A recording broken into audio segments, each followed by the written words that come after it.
UN Spacey Wolf Squadron. This is your Wolf Commander Wolf 10. I am your werewolf. Back again with the man of the hour, Samuli. Ooh, I think I said your name right. Sorry, let me do that again. With the man, Samuli Olki. We're here again to talk about Robert E. Howard and Lovecraft. Say hello, Samuli. Hello, everyone. Good to be here again. Yeah, last time was a lot of fun. Still have a lot to cover, a lot to talk about. It was kind of a little bit of a scatterbrain talk with me leading last time. Let's see if we can find some lead to go with. Really, Don't beat I yourself up didn't do about it, any. Samuli. Yeah. I try not to. Yeah, it was really. I don't have any kind of list to go on with or any kind of script really. So it's like last time, Yeah, this is probably going to be some pretty free form conversations about you've been with us both for this people. long. You know that we just talk and just shoot the what, you know what I'm saying? So, Yeah. like I said, don't beat yourself about it. It happens, and hopefully, if we do more of this, you'll find your footing after a while. So, before we begin, let me welcome Brian Gil Martin, the Maverick Hunter Saint. It's his trademark. Hey guys, he wasn't with us for Tuesday, but he is here for us on Thursday as he promised. At least I hope he promised it. I'm not gonna put words in your mouth, buddy. we, we have Sammy Oleki saying hello. Damien X 24/7 with his trademark high. And we have Artificial Yoni. Hey people. Hey there, buddy. Good to see you again as always. So we're still hopefully we'll catch Sally's good friend Song later. Hopefully either later or in the middle of this stream or probably in the beginning of the stream. We'll see. But this is gonna be mostly your stream as always and hers should she pops in. So I'm gonna let you take the lead on this one as always because I'm pretty sure you have more material to cover about our two famous prestigious writers of fiction, both of the horror and the fantasy genre. Yes, lots of things to say, lots of things I've forgotten that might come back to me in the middle of the whole discussion. Yeah, I mean, really, one thing I probably mentioned or did not at some point. Yeah, I would really love to read the letters that both that Lovecraft and Howard exchanged between each other. Like, yeah, I mean, there doesn't appear to be a collected edition or any kind of their exchange, but I mean that would be something I would love to pay for. Really, I mean, this two people had such different writing styles. Really, I mean, but the fact that they were pen pals, I mean, and apparently got along quite well. I mean, Lovecraft was the one who wrote after Howard's suicide. He was the one who wrote. What's that called? What do you call it when someone dies and you write like an? Are you talking about an obituary? Or not? No, not eulogy. Are you talking about a eulogy? Yeah, I guess that. Yeah, I guess that. Yeah, I mean, yeah, he wrote this. That they was published in the. I guess it was published in the Weird Tales magazine. I'm told. Yeah, I mean, but yeah, I mean, he. Yeah, was quite. I read it. It was quite well. I mean, if there's anyone who deserved to, any one of Howard's colleagues who could write a good. Basically, yeah, just. Lovecraft was the one to do it, definitely, yeah. But yeah. Sadly, there isn't. Their letters haven't been collected so far. I would love to read that. Some very interesting stuff there for sure. But yeah, it's usually one thing that kind of you see. Lovecraft is very much a household name. I mean, you hear him being mentioned everywhere, like the term Lovecraftian alone. Like it's Hmm. really it's been very firmly planted in like in a collective consciousness, yeah, these days. But I mean, Howard, yeah, you really rarely hear his name at all, like in comparison. Yeah, it's Only through kind of the a pity. movies. Yeah, it's only the movies, and yeah, that those movies have been picked clean so many times already. It's it is a bit of a shame, yeah. Now that in hindsight, now that all those years, I didn't read his stuff until 2019, in the end of at the end of August when I started. And yeah, it's really striking how much more powerful the original stories are, and how many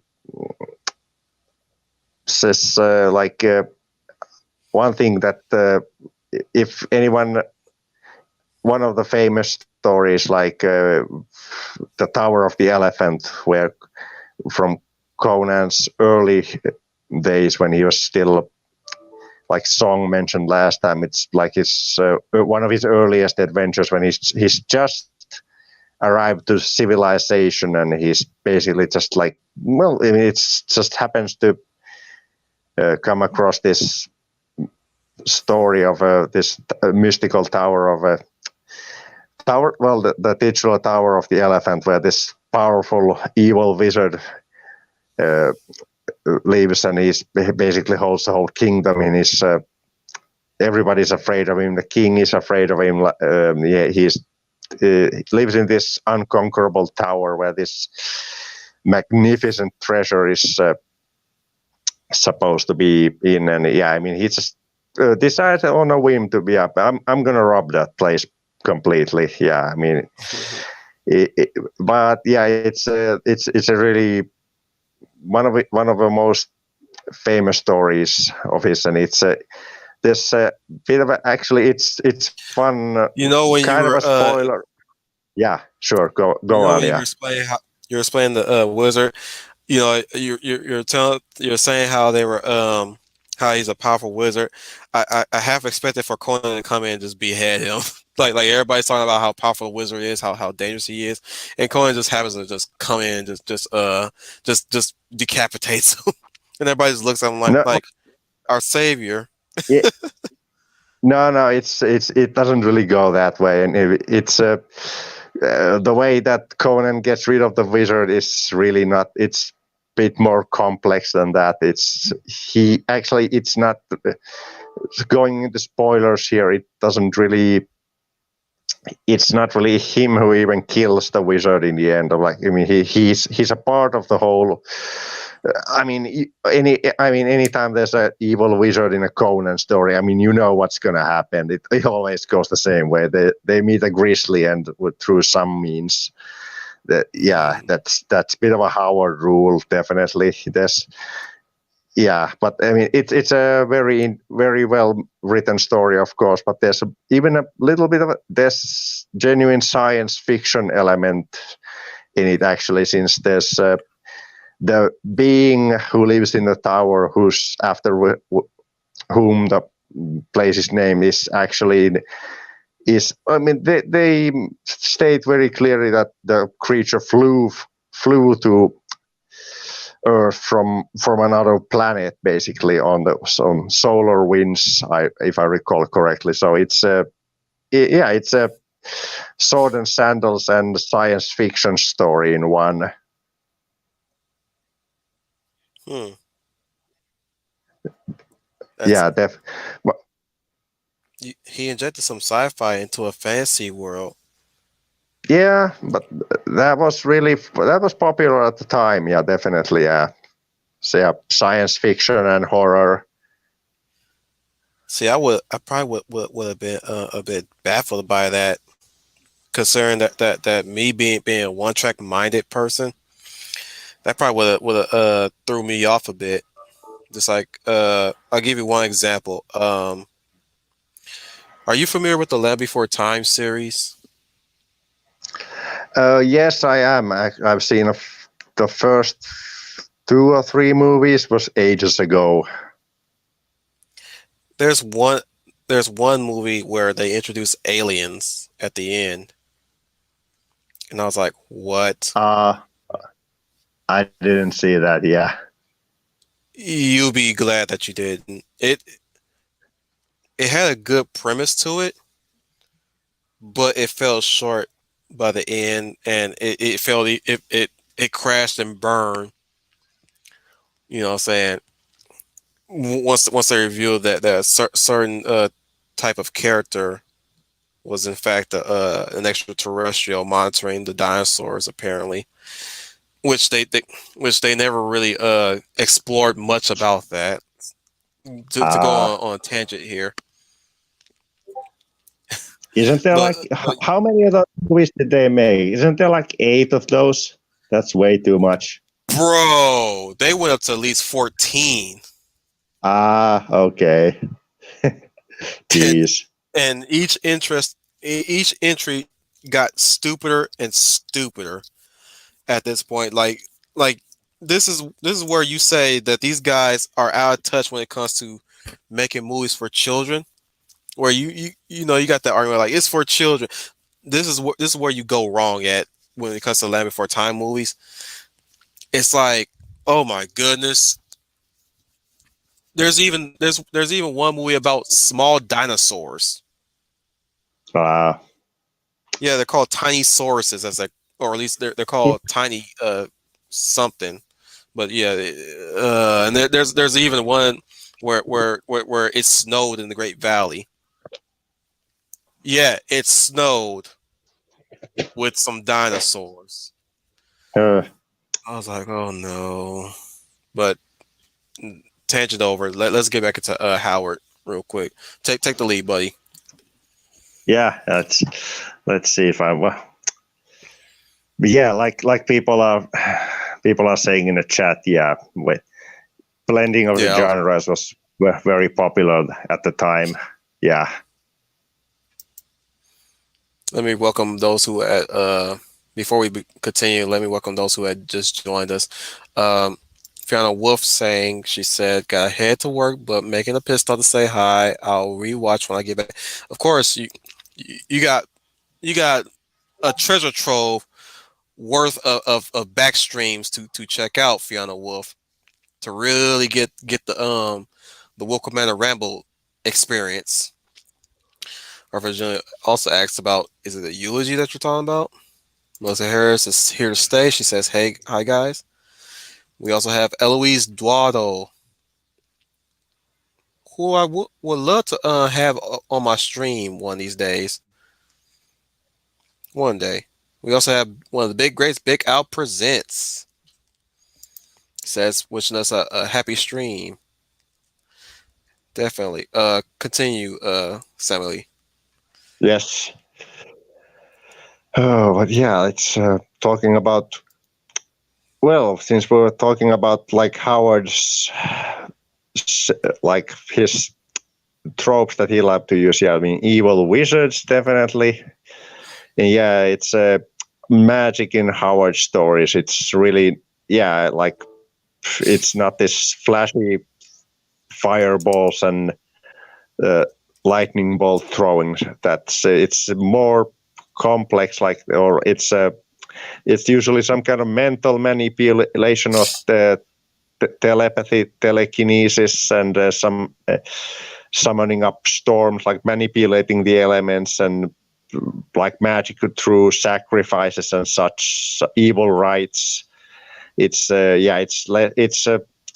like in Lord of the Rings. It's not really this flashy fireball throwing stuff. It's yeah, I mean there's some direct attack magic and such with the like in say the People of the Black Circle. It's one of the also an excellent story, but it's yeah, and few other tropes.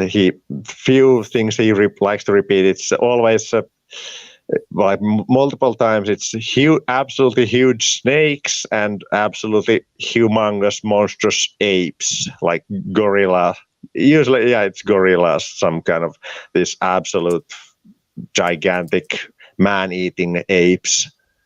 Yeah, usually when Conan has to wrestle with some kind of beast, it's those two. I'm getting a feeling Howard really didn't care for those types. I mean, there's giant apes and snakes in others. Like it's not just the Conan stories; they make appearances in with other characters and in other genres as well. But yeah, They even popped in on John Carter at at times, the white apes. yeah, but it's yeah. I guess people, other authors like yeah. I mean, I guess apes were very There was a common. huge there was a huge ape craze at the time. You know that apes were kind of, you could say that in a way they were kind of revered as very powerful archetypes to show a character's strength alongside the Yeah, bear. yes, definitely. A man versus the ape. Yeah, it's kind of like the yeah. I can see why definitely. Yeah, it's something to something you can test your strength against. Yeah, it's but speaking of John Carter, I mean, I didn't mention it last time, but I did read uh, the Howard novella called, or it's called Almuric, or I'm not sure how to pronounce it, Almuric. It's this published after Howard's death. It's said to like he took inspiration from John Carter. Yeah, it's basically it's a Earthman who gets transported to the world of Almuric through some mysterious scientific means, and yeah, gets into some weird wild adventures there. But also, it's said that apparently Howard didn't actually write it himself. That it was his publisher wrote the story from Howard's notes that he had made for the story, but was never able to complete, of course, because of his suicide. So the publisher just it is said to have written it himself, and I have to say, having read the story, it's very, very different from Howard's usual writing style. So I would not be surprised if that's true. It wasn't a bad tale, but really not up to his usual quality. So I tend to kind of agree with the whole, yeah, the publisher did it. I wanted to cash in on Howard's name afterwards. I feel like it's very completely off his usual Howard's tone. So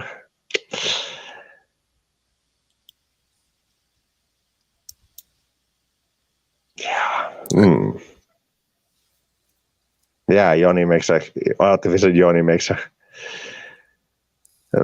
pretty good point there. Yeah, gorillas really. Well, they did say King Kong was the eighth wonder of the world. Speaking of which, Brian Morris says, I'm getting King Kong vibes from this talk about apes. Get your stinking paws off of me, you damn dirty apes. Yeah, always this. Yeah, it's always gorillas with Howard. Like even there's one horror story where there's actually the the antagonist of the story is not a living gorilla. It's the ghost of a gorilla. So it's quite pretty surprising when that popped up. Yeah, it's not as silly as it sounds. It actually got some pretty good heebie-jeebies from the tale when I was reading it by myself in the dark but yeah, I mean, I guess yeah, most horror stories should be read in the dark, of course. Yeah, naturally. Yeah, it's the, yeah, it's as usual. I wouldn't want to spoil these stories too much, but yeah, I mean, it's kind of inevitable when we start talking about them like this. Yeah, it's always the gorillas are to blame, or usually it's not the gorillas who are the antagonists or the main villains or anything like that, except, well, in one occasion, I guess that is true, but yeah, it's don't want to spoil too much. Uh, what else is there? Like Howard tropes.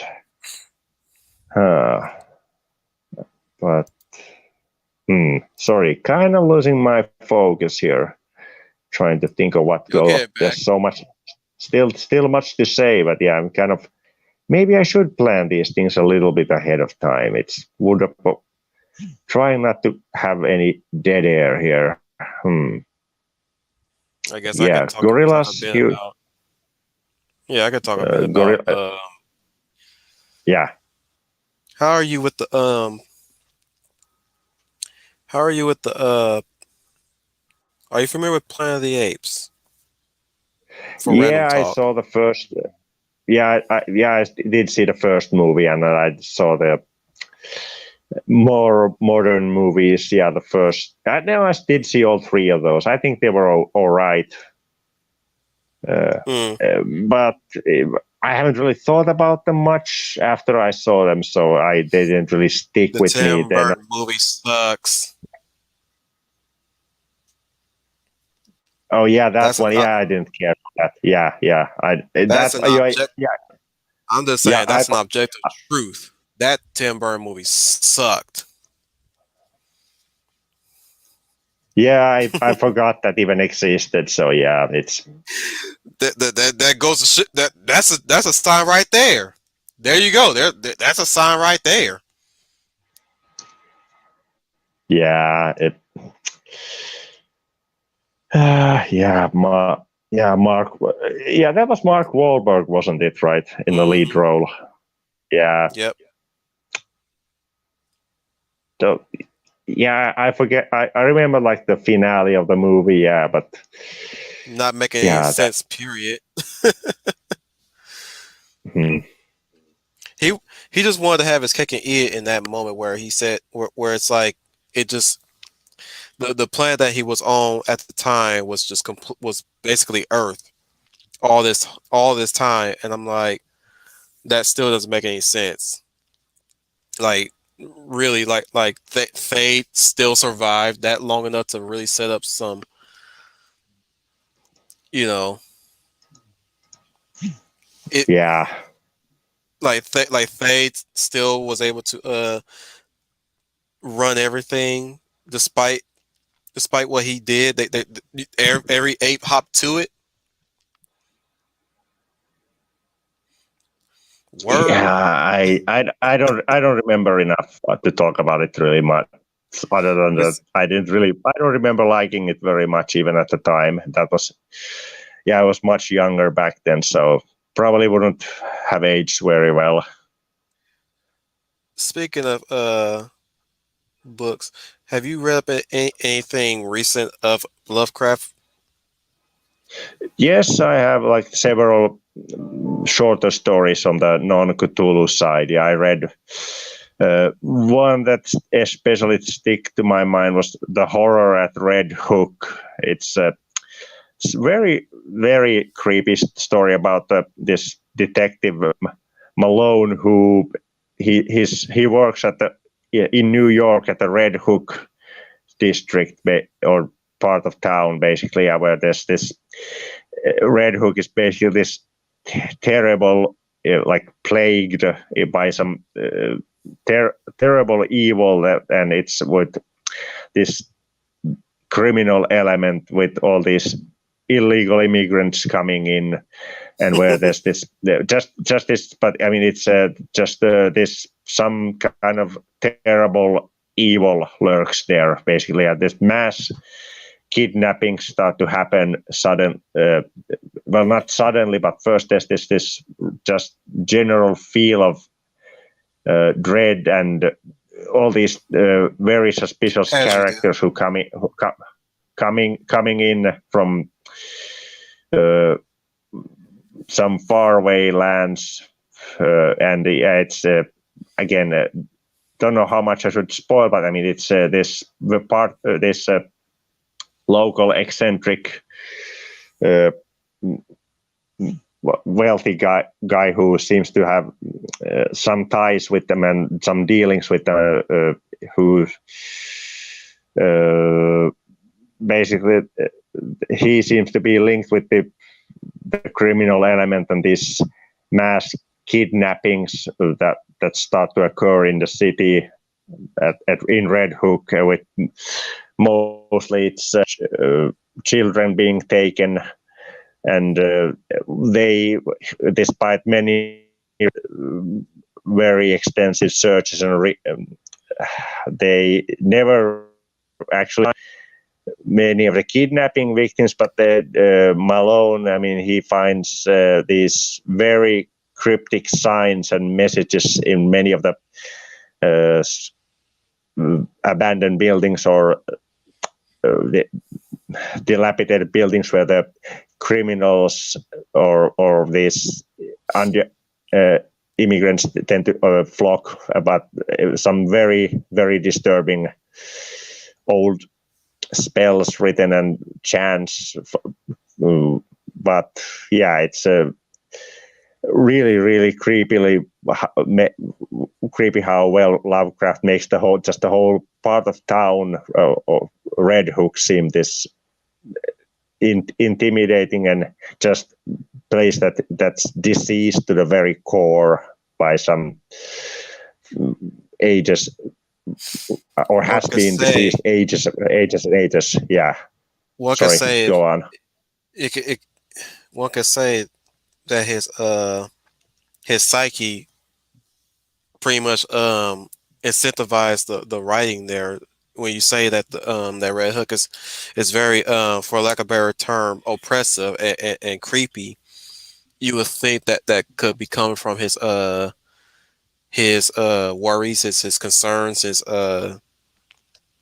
yes, yeah, like pretty much all his writing, lots of writing basically. I mean, Lovecraft was afraid of pretty much anything. He didn't like leaving his house. He didn't like leaving. He pretty much never left the town. He lived. Yeah, I mean, his town. Yeah, he didn't have much of a. He didn't like seeing people. Yeah, meeting people. I mean, yeah, he was afraid of just about anything. I mean, it was because of how he was. His upbringing was really rough. I mean, his father went insane from syphilis, and his mother tried raising him as a girl, and then she got sent off to the asylum, as far as I recall, and he went to live after that he went to live with his aunt, and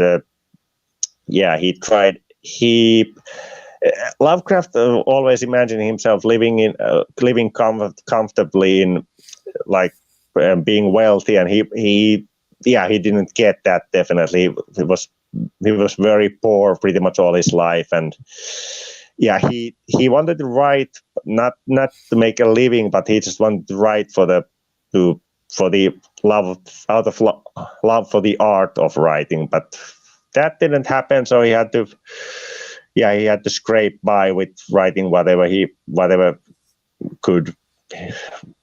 brought in the money, basically. So and considering his upbringing, it's easy to see why he was so terribly damaged from the start. Mm-hmm. So that comes through with most of his writing. It's always some fear of anything unknown. Yeah, The it's fear of the unknown. really, Period. yeah, anything that doesn't fit his worldview. It doesn't really, race doesn't end really. Race really isn't the main skin color isn't the issue. It's everything was an issue for Lovecraft. That's the whole thing. Hmm. That's what people miss. And yeah, he did get married at one point, but their marriage really didn't end well. Yeah, I mean there was apparently there was a period when Lovecraft started to come out of his shell a little bit, but then he just cracked in the end, and yeah, they separated from his wife. And apparently, I'm told that he came to view his wife as one of those some evil temptress who was trying to trick him basically in some way. And yeah, that if you read the story, The Thing on the Doorstep, that's basically how he apparently viewed her, as this some and the wife in the story, The Thing on the Doorstep. Yeah, it's this terrible Lovecraftian being basically who tries to take over the husband's body. Yeah, who seduces this innocent innocent man who's, yeah, it's, I didn't know that until recently basically. So yeah, And everybody want to that write him so off yeah as an evil, racist person. Yeah, they never. I will say this. Speaking of the biasness that people have towards Lovecraft himself, which is unfounded and unjust, if you ask me, it's getting to a point where I'm willing to even to defend outright racists at this point, because at least with an outright racist, they're actually honest with with their hatred towards people like me. But in the case of Lovecraft, it's like they demand other people to quote unquote walk a mile in their shoes and see how they feel about the world. They're yeah never they never the ever whole do that for any other people that they quote unquote hate, or at least yeah dislike, because of even they we've I'm sorry, I don't mean to cut you off, Sammy. I gotta finish this real quick. yeah Sorry yeah about sure that. sure But we've been talking about this a lot lately on WCR, on how they are the very thing that they claim to hate, or at least that they claim to be anti of. They are the very, very hateful thing that they claim to be against. They don't understand. yeah Truly, they don't understand what it means to be a good person or a decent person, because they never wanted to be. Truth be told, they never want to be the good person. They want to be for they want to be a paladin, the worst kind of paladin, or at least a corrupt paladin, if you will. If I You could correct me if I'm wrong. If I recall, paladins were very let's just say absolute in their job description, right? They were the yes enforcers of say any type of any story that involves paladins. They tend to be the or at least a Knight Templar. Actually, they want to be a Knight Templar. You know what I'm saying? yeah They yeah I'm confused. I'm almost confusing Paladin with Knight Templar. No, the Knight Templar would be a better fit for them. They try to be the Knight Templar, but the Knight Templar actually has temperance in what they do. Some, even if they do go to some extremes in their job. The Paladin, on the other hand, is mainly the one that's very convicted in, well, they're very they have this very conviction towards their commitment, but really knew how to temper themselves. Yeah, exactly what I'm saying.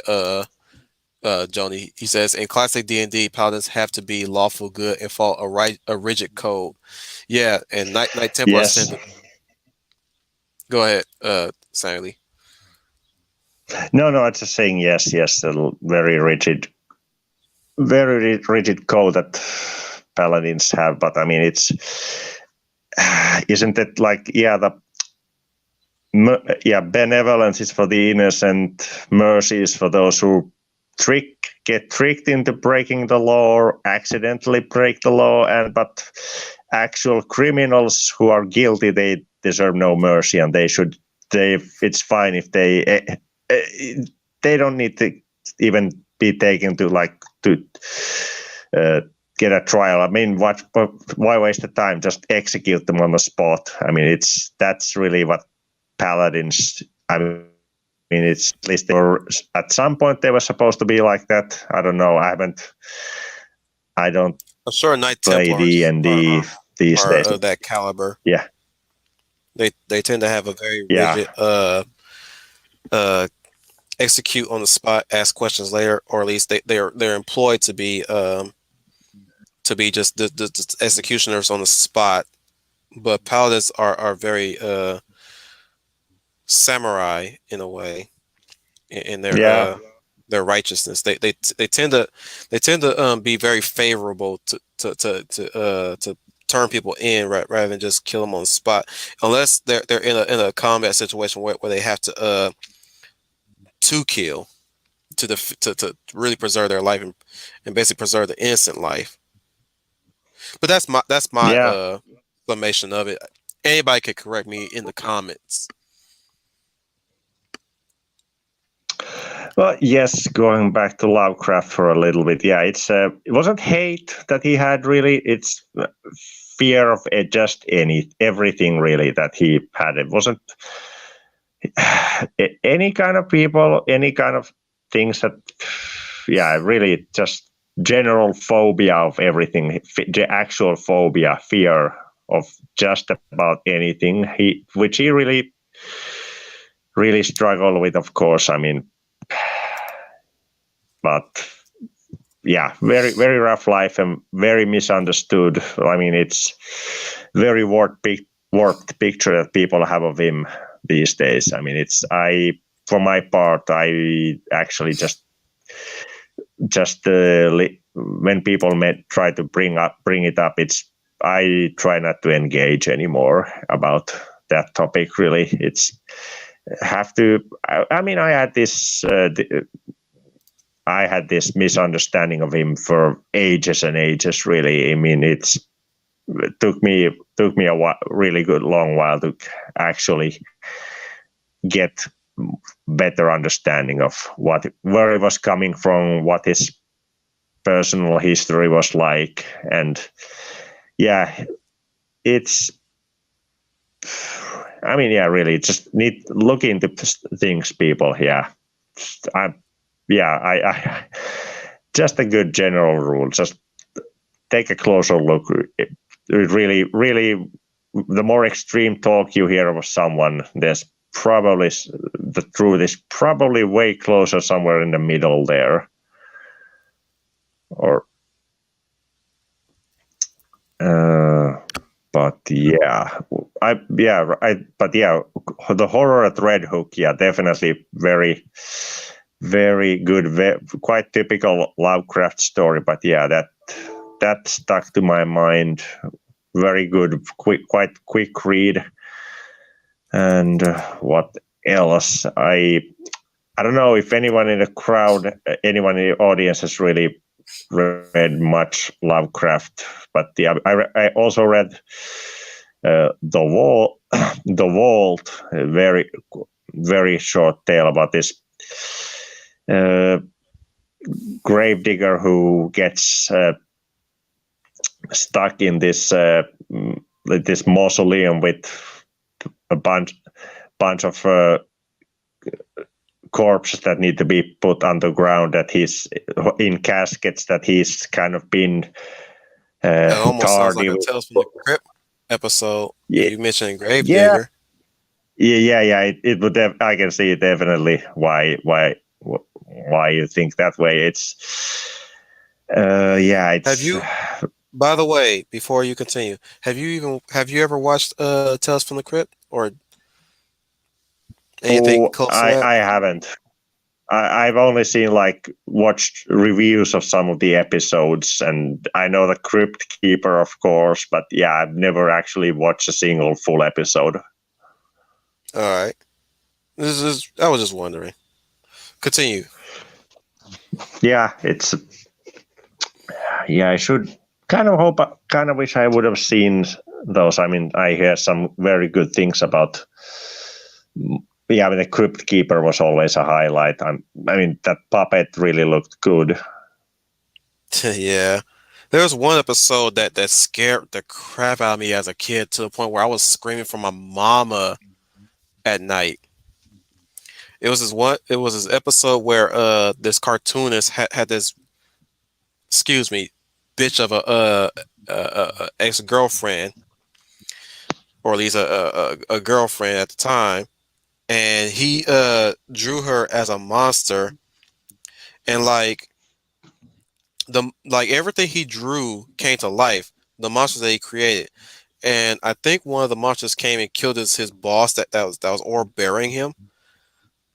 And then long story short, at the end of the episode, the creation that he created attacked his girlfriend. He ends up with a new girlfriend, but you just hear her scream in the background getting killed by the monster, and that thing scared the crap out of me because of its design. Oh my goodness, I'm getting chills thinking about it. Like stuff like that Yeah, just stays with you. yeah. The only live action horror show I remember watching quite in quite a lot was Are You Afraid of the Dark? Did you know that Tales from the Crypt also had a cartoon? I didn't know that, no. It was But called Tales of the Crypt Keeper, but yeah, I did mention Are You Afraid of the Dark, and the Haunting Hour and the Nightmare Room. yeah, about the Are You Afraid of the Dark? One episode that genuinely scared me was the one with the, I forget what the name was, but it was the one with the ghost that haunted the swimming pool in the school. Yeah, that at the end when the ghost pops up from, you actually see what it is. It's this horrible half melted corpse. Yeah, Hmm. that one will stick with me forever.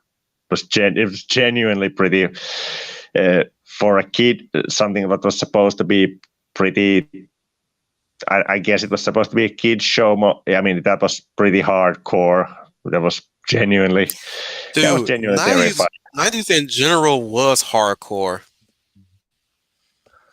Period. Just pure unadulterated hardcoreness. Dude, you know what show really stood out for me, and it's supposed to be a kids show and a horror show at the same time? Freaking Goosebumps, man. We had the episode The Girl Who Cried Monster, where the monster literally just eats a tarantula, and mind you, I'm terrified of tarantulas, and just seeing that thing get eaten by an even grosser thing scared the crap out of me. That and the what's that one called? The Haunted Mask, I think it was called. Or I'm going on tangent. Have you seen Goosebumps? No, I read a few of the books though, but no, never watched any of the shows. I read The Haunted Mask and I watched the episode of The Haunted Mask. The episode don't really do the Haunted Mask the actual book justice, but it comes close. It comes very close because considering that the mask they use for it, they actually literally brought it to life in that regard, considering what the way I was depicted on the cover of the book and within the book. But yeah, that and what was another episode that scared the crap out of me in Goosebumps? I can't remember. Hmm. We'll talk. Maybe no, actually, Monster Blood. The second part of Monster Blood scared me because that was on a plane and it went full the Blob moment because it was just shot after shot after shot of every passenger just getting basically just devoured by the Monster Blood. Like you just see people just getting snatched and snatched and snatched, and I was getting, and this is kind of from me from watching the the remake of the Blob years ago, of course. But that's what again that's what stood out to me was the fact that they emulated the Blob in that regard, and I'm just sitting here just watching it, just being horrified at people just getting snatched out of their seats by this thing. They don't really show them getting engulfed by the goo because, of course, budget reasons and qualities of special effects. But just the image of them just getting snatched up like they're getting sucked through a tube that scared me. And they kept going and they kept going. Uh, how are you with John Carpenter? Have you watched any John Carpenter movies? I think you did mention that last stream. John, yeah, yeah, I have some, but only like the big ones, really. Yeah, just Escape from New York and The Thing and Big Trouble in Little China, and yeah, so and I haven't really seen much else that comes to mind. Since we're on Not, on the yeah, horror aspect, it's a tell me about your experience with the thing actually when you first watched it. mm, I don't know really what I mean. It's definitely one of the better horror flicks as far as body horror and that kind of stuff goes. But yeah, it's something I've enjoyed watching multiple times, and well, that's saying a lot since yeah, usually very few movies are worth watching more than once for me. So uh, it's not. I didn't see it until I was an adult, though. So not no childhood traumatic stories to tell with that one. I'm sure it was quite something for people who saw it when they were little kids, but still grabbed me as an adult, definitely. Uh, I as for the prequel that came out, was it 2011 or something like that? It was all right, I guess, but again, another movie I haven't really given a thought since, or haven't considered rewatching it. You talking about the thing prequel? Yeah, prequel. Yes, I yeah. It was. I have mixed feelings about that movie because on one hand, story wise, I did not like that. I didn't like the way how they told the Norwegian story side of the thing, which is one they made it far they put too many characters to count in that movie. You did not need that high of a body count. I mean, well, the only thing that they went off of was the video footage of the Norwegian camp, which accounted for at least about enough people there. But it felt like they added more people into that whole camp, Okay. which was really unnecessary. You gave the movie an unnecessary body count. Two, I did not like the way how the thing behaved in that film, where it's wildly just acting animalistic for that Yeah, regard. it was. Yeah. I remember that it acts way actually. It's pretty stupid in a prequel. So just unfortunate effect of the On another more. hand, on the other hand, I have to be a bit more forgiving of it because it's not a complete film for me, considering the studio back the studio heads button heads with the team to to where they force the team to use CGI that they were not familiar with, or at least a special effect that they're not familiar with. Period. Um, they had some very unique practical effects on deck to be used, and I think I shared it a few. Actually, I shared it one time in one of the last year's streams where they had this whole demo reel of special effects that they wanted to use in the movie that they never got to, and they were really good practical effects, really creepy Mm, practical effects too, very creepy, yeah. which they never was able to use, or at least I think only a few of them were able to be used to be utilized, but they replaced it with CGI, horrible Mm-hmm. CGI. So I'm Okay. so I'm like it's a love hate relationship there. Had it now had they been allowed to use those practical effects, then I could say that I don't like the story, but at least I like the effects. Yeah. So I'm a bit for I'm knowing that history regarding that film, I'm a bit more forgiving of that film because now I can't really give it a big nope criticism to it with that knowledge in hand concerning that's barely even what they intended for, but I'm just giving you my initial thoughts is like one the thing act way too out. People kept defending why it acted way too out of character, but I'm like, I'm sorry. This creature absorbed potentially a lot of sentient life forms. You're trying to tell me that upon waking up, it's going to act wildly animalistic.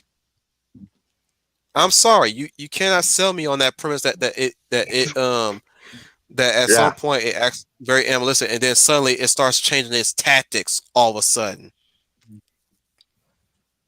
Once it gets to the Yeah. American outpost.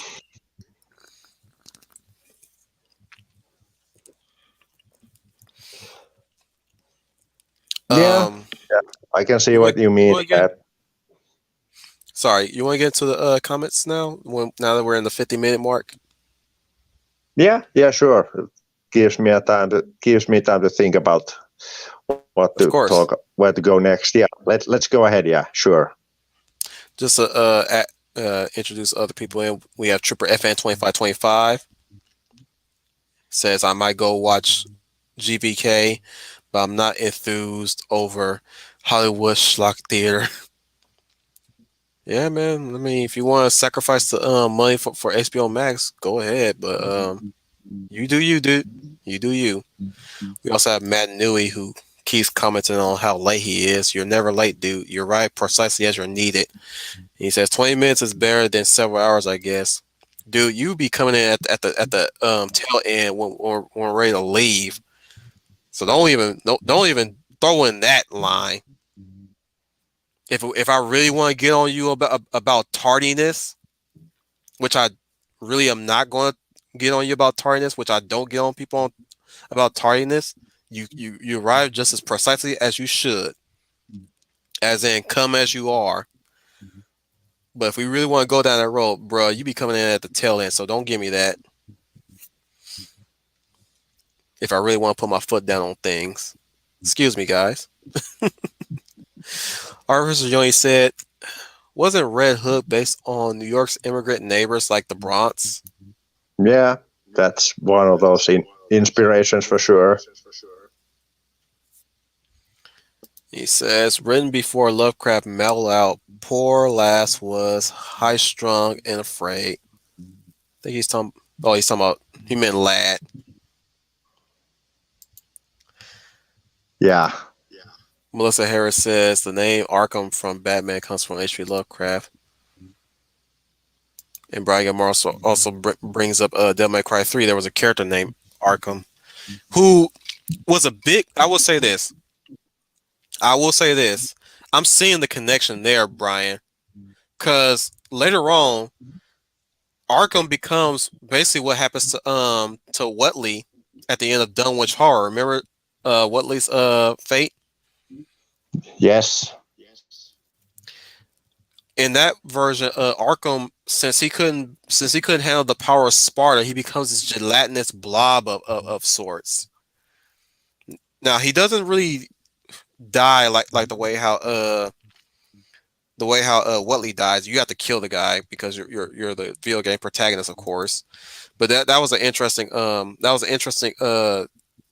callback, if you will. The Arkham's build, if his look kind of reminds me of Lovecraft's. Only difference is Arkham is bald, and we all know Lovecraft had fine hair. Yeah.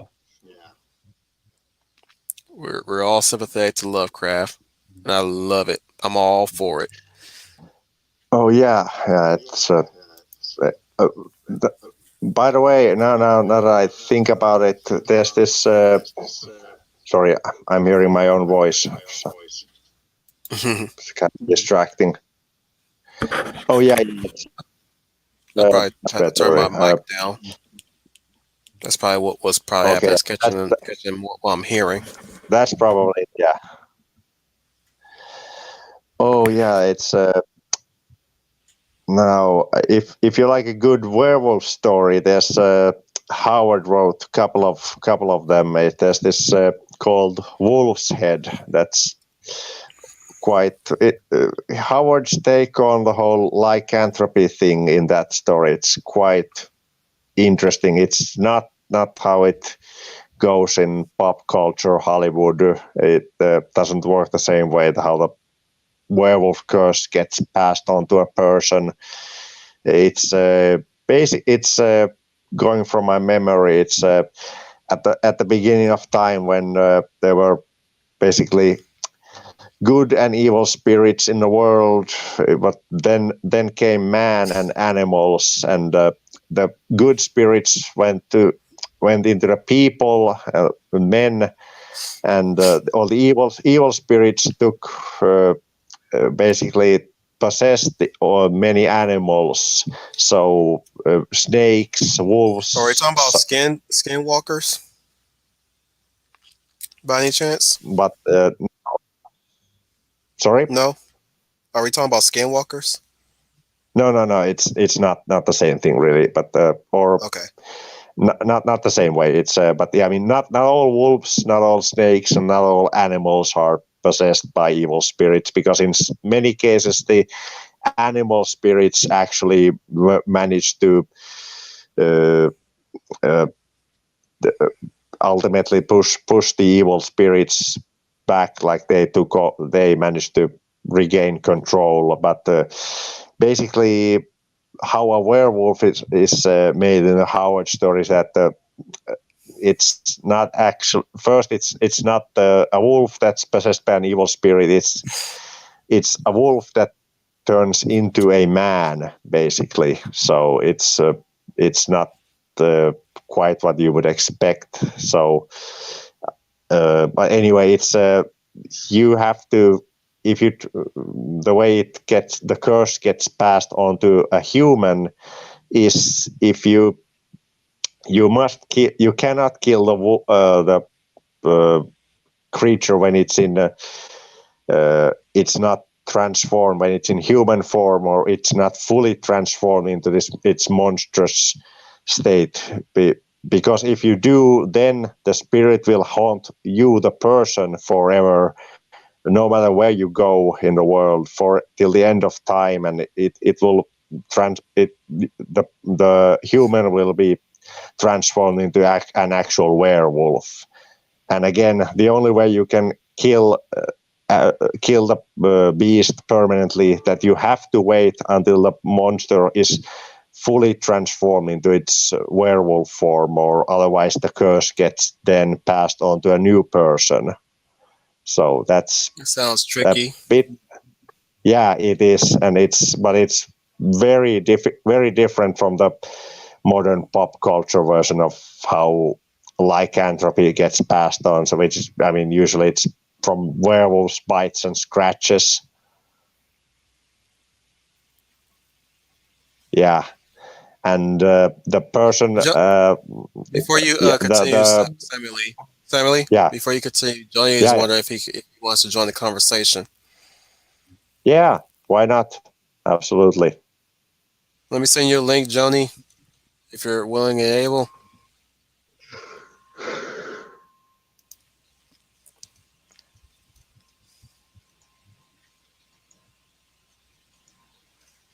Give me a sec.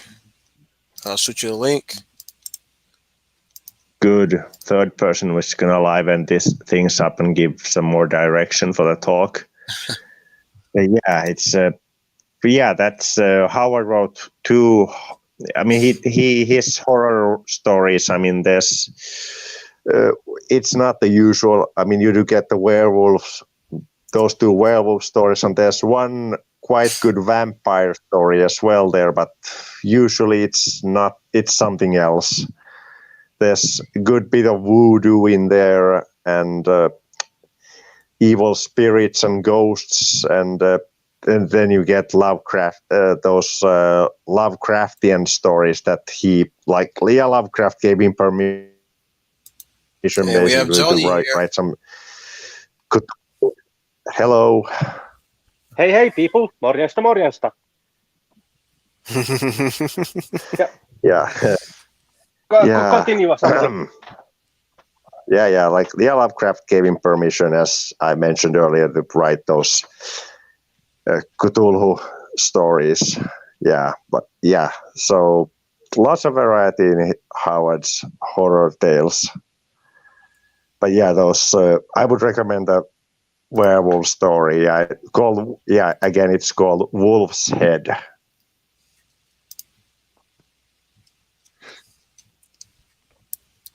Yeah, I was about to add that. Everybody knows the classic werewolf. You get bitten, blah blah blah. You become a werewolf. But an older belief was that werewolves were sorcerers who put on wolf pelts and used magic to take on a wolf form. And in fact, there was a Finnic tribe, the Livonians, who lived sort of between modern Estonia and I think Lithuania. Latvia. Unfortunately, I always mix them up. They had a reputation for being werewolves. And yeah, I put in the chat earlier that there's a Finnish comic book artist, Petri Hiltunen, who draws Lovecraft stories, fewer of those, and more Lovecraft-inspired stories. There's this one particularly good one where I believe it's the American military finds Rye and start investigating it. And, well, things go badly at some point. Or it might have been the Deep One colony at by Innsmouth. Mm-hmm.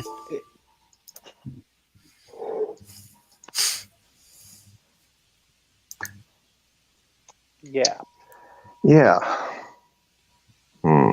I'm just lost here because I think I think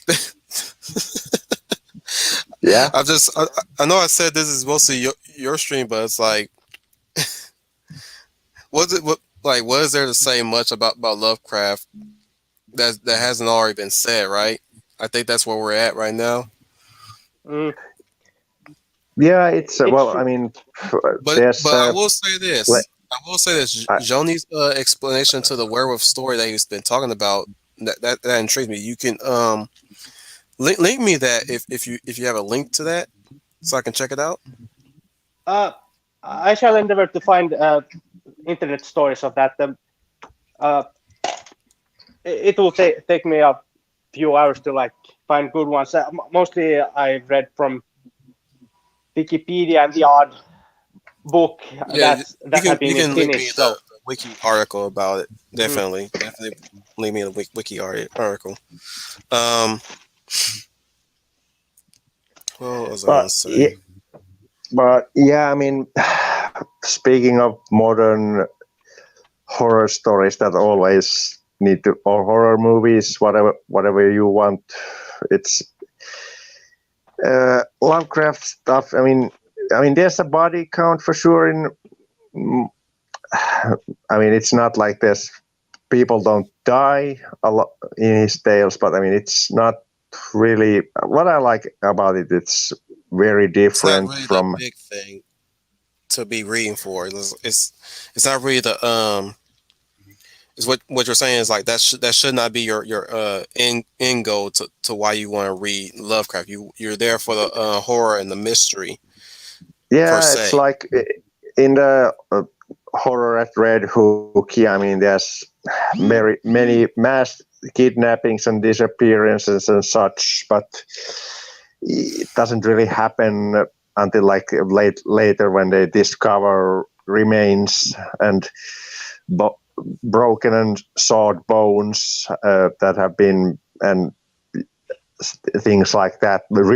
People's remains basically, but it's you don't actually see, or it doesn't really happen like, or you can't say on screen, but it doesn't really happen.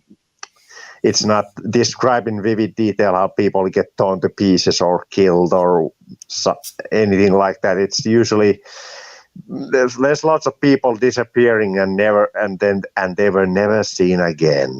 Things like that, Hmm. really. And That's even it's scarier was when they vanish without a trace. yeah, and like no idea where they went, and there never will be. Basically, it's and many of the really good stories. There's not really even there's like one dead person, or most usually it's people losing their minds, of course, completely, or and usually it's even not even dying from anything physical, just dying out of pure sheer terror. Really, that's Hmm. another. Yeah, that's of course Lovecraftian trope. Really, just Mm. unimaginable terror that human mind cannot comprehend, and it's even I mean, everybody brings up the massive Cthulhu, but who's this? I mean, of course, it's very physically imposing. It's gigantic, but I mean, it's just. It's not what he does, it's what he is. It's just By the way, laying your eyes on. Yeah, Samuli, did Song yeah. contact you at any point during our time right Oh now? yes, unfortunately she can't come on today, but maybe Okay, some other time. Yeah, there's sorry, always next time. forgot. Yeah, it's there will be, but Yep. it's So long as I uh, live, there's yeah, always a chance. Mark my words. So uh, long as I live, everybody gets a microphone. You get a microphone. You get a microphone. Everybody gets a microphone. yeah, If I may, uh, Go ahead, Lovecraft Johnny. Lovecraft's strength is in the build-up and the mood he creates, and Mm-hmm. Oh and yes, definitely. regarding especially Cthulhu, but Yog Sothory in general. That's a preferred term that Lovecraft used. Yog Sothory. That Cthulhu. It's not as someone said. It's not what he can do is so much as he is, and what Cthulhu is the complete and total refutation of all the systems of thought man had until that point created. The notion that we are the pinnacle of creation, that we are God's favorite children, and all that. In the mythos, we are mere science experiments gone awry. Although that goes more into Mountains of Madness territory. But the point stands that we have a much overextended view of ourselves. Although, to Lovecraft's credit, we do survive into many, many millennia after our current time, True. which is a surprising thing that people often forget.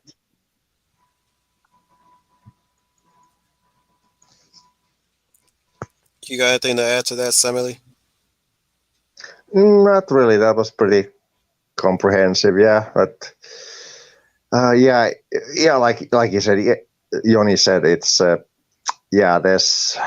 it's always Lovecraft. Yeah, always goes on about how humans are just believe that their crude senses that they can see in everything that there is in the universe, but in reality we see such a limited, tiny fraction of it, and there's so much more out there, so many planes of existence, so many other worlds, and so much else around us that we cannot perceive, but we think we are the masters of creation, but we are really we are nothing really in the grand scope of things, and we are Lovecraft himself. The universe doesn't cares about humans as much as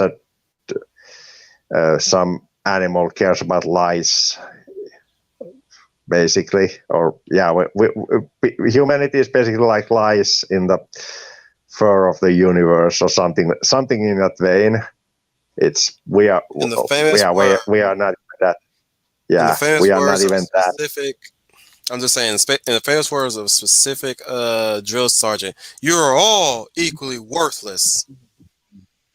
Yeah, yeah. No human, no matter how great in our eyes, it's nothing in the grand scale of the cosmos and all the worlds, all the dimensions. Yeah,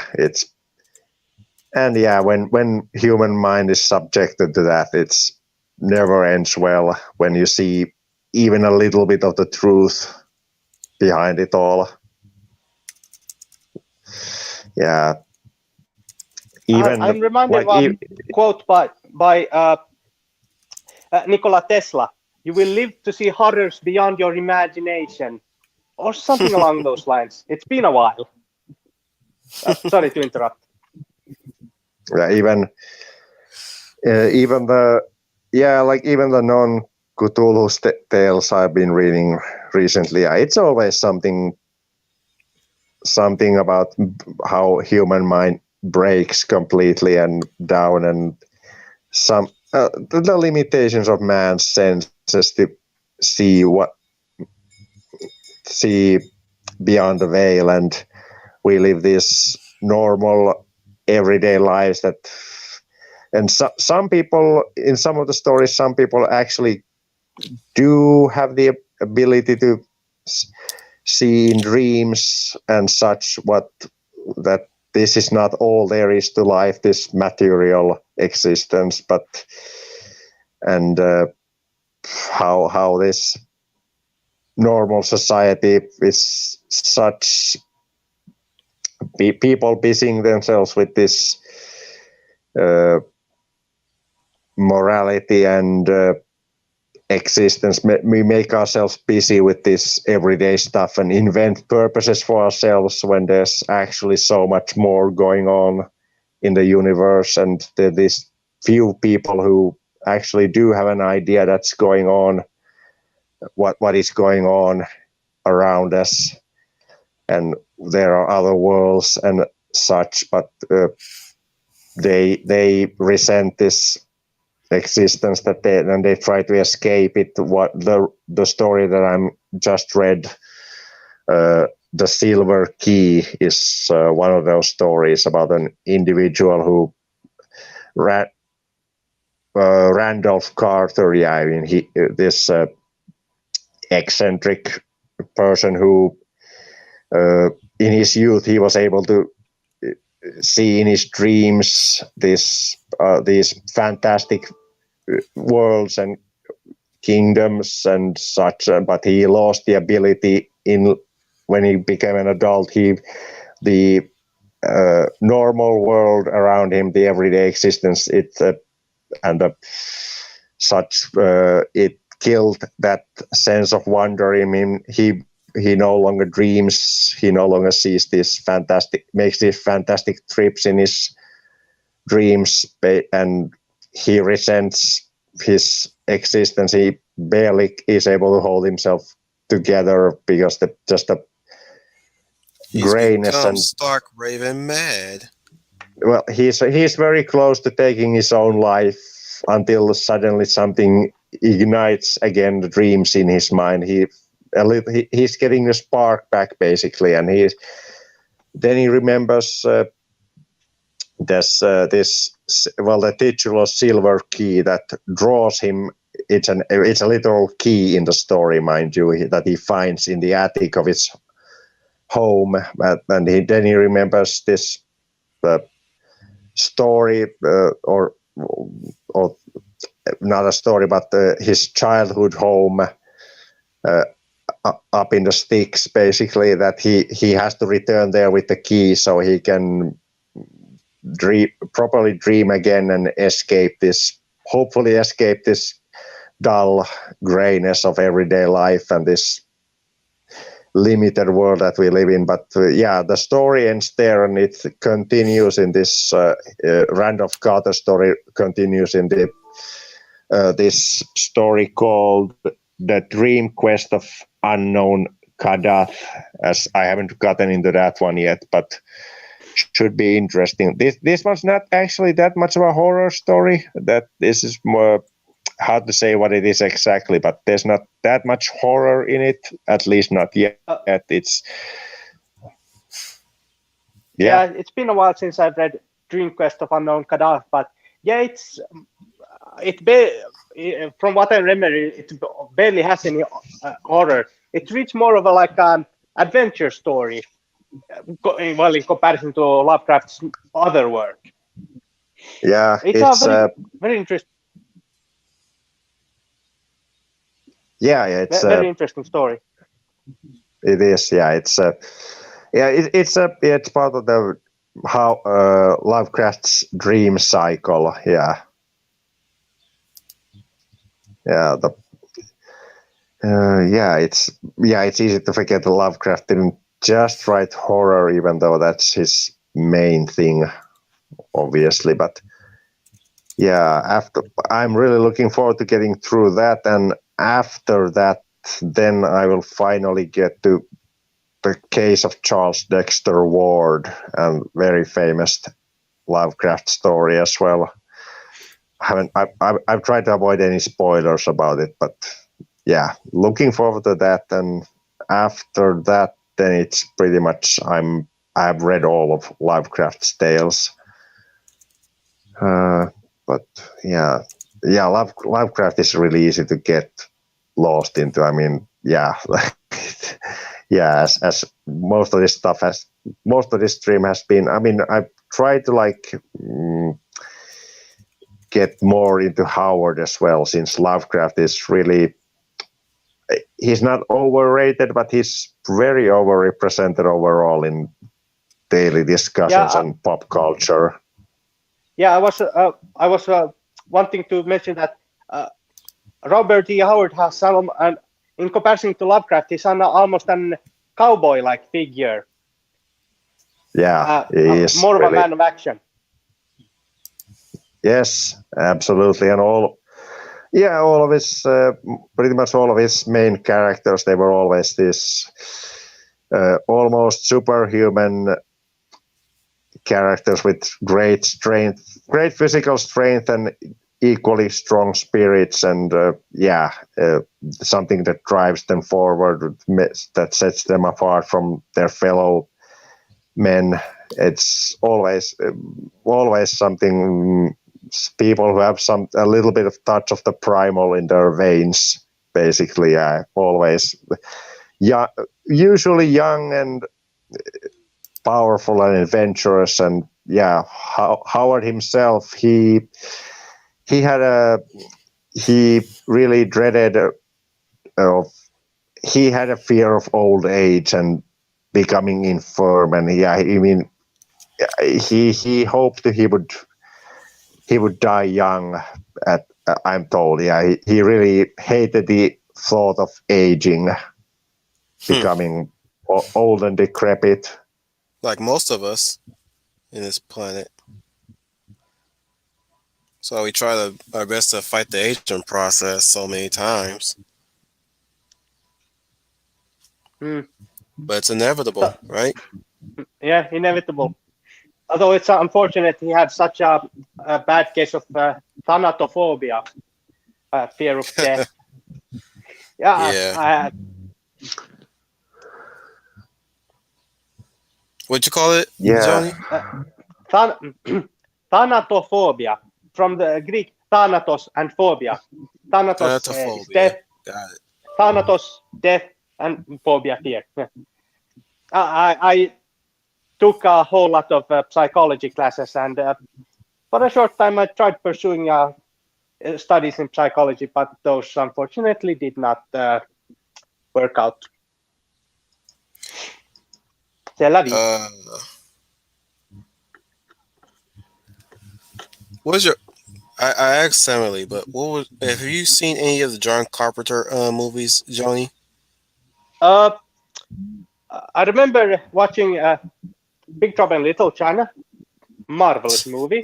Uh, I've seen The Thing at least once. It's amazing, perfectly moody. The uh, the atmosphere and the tension between the characters is you can almost touch it. And as mentioned earlier, the practical effects are outstanding. They're almost impossible to recreate in today's environment of CGI. And I watched some months ago John Carpenter's Vampires, which was uh, it was I a like vampires. yeah, it was okay, but it's on the more shallow end of John Carpenter's movies that I've Right, seen. right. It's just I it's saw it an okay. once. Yeah, I saw it ages ago. I remember having an okay time with it, but little else. I kind of had a. I like to think my tastes have changed since then, but yeah, I would have to see it again. I just I just like I pretty much like just about everything in that movie, especially when the lead vampire just go from dusk till dawn on all the vampire hunters. Like you start the movie off good, which it still ends up amazing in its own right. But like it starts off with the vampire hunters with their way of how they hunt the vampires, which is harpoon them and pull them out into Yeah, the I remember sun. that part. You Yeah, know, that it's was like a a very good, nice way of that the tradition is old enough that it is systematized and there are procedures to follow. It was an interesting take on the whole vampire hunter trope. hmm and you got these guys and you just know that they're, for lack of a better term, badasses until a high vampire comes in and just wrecks their shit at this point. Like he just like the first guy he kills, he splits him in half with just his hand. That part's that part got to me like whoa, this guy's not messing around.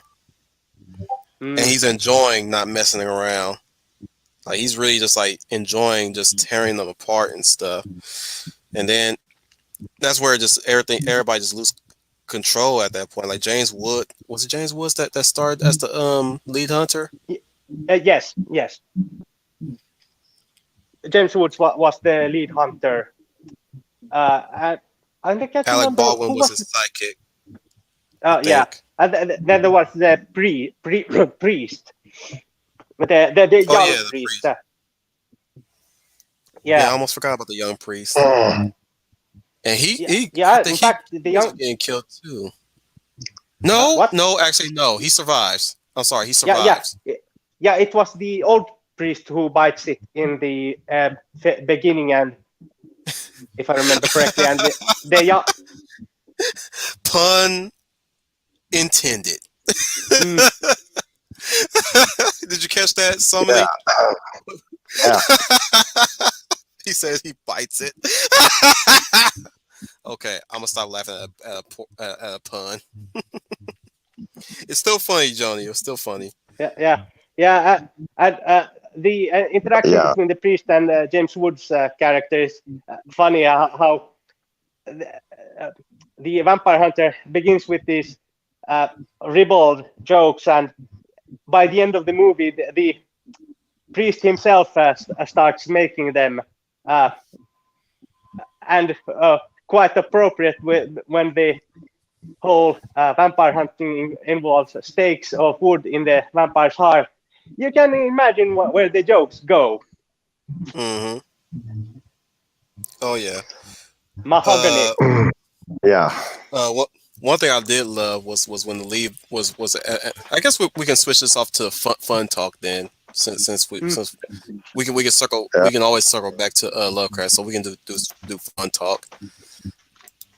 But yeah, one thing I loved about the lead vampire was this one line he gives when the main character Jack James Woods' character just starts staking him with the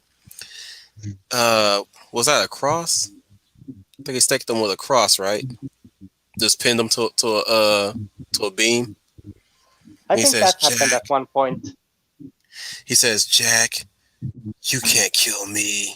And he just takes a while to just pull that thing out, and Jack just runs right into a beam that caused the sunlight, and I'm like, yeah, you want to bet sunlight kills you? Mm, Yeah, he just says that, and it's like he's supposed to be like this super vampire, but sunlight can still kill him. So that was pretty funny. And that on top of that, he says that after he retreated into to seek refuge from the sun, you know, it's like, yeah, you can, yeah, good luck with that, buddy.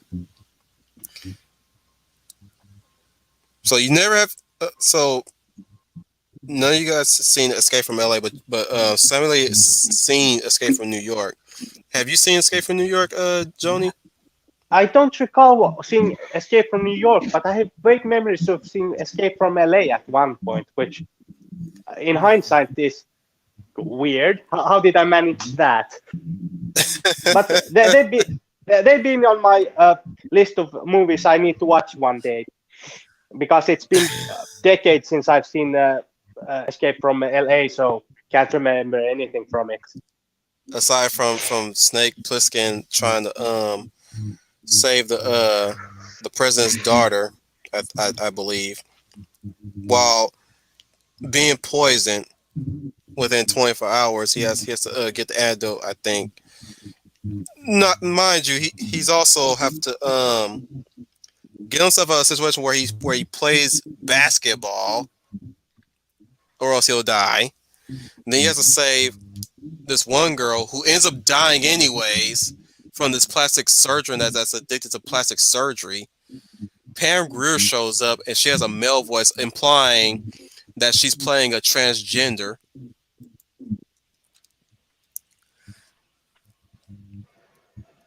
Give me a sec, guys. Huh. Yeah.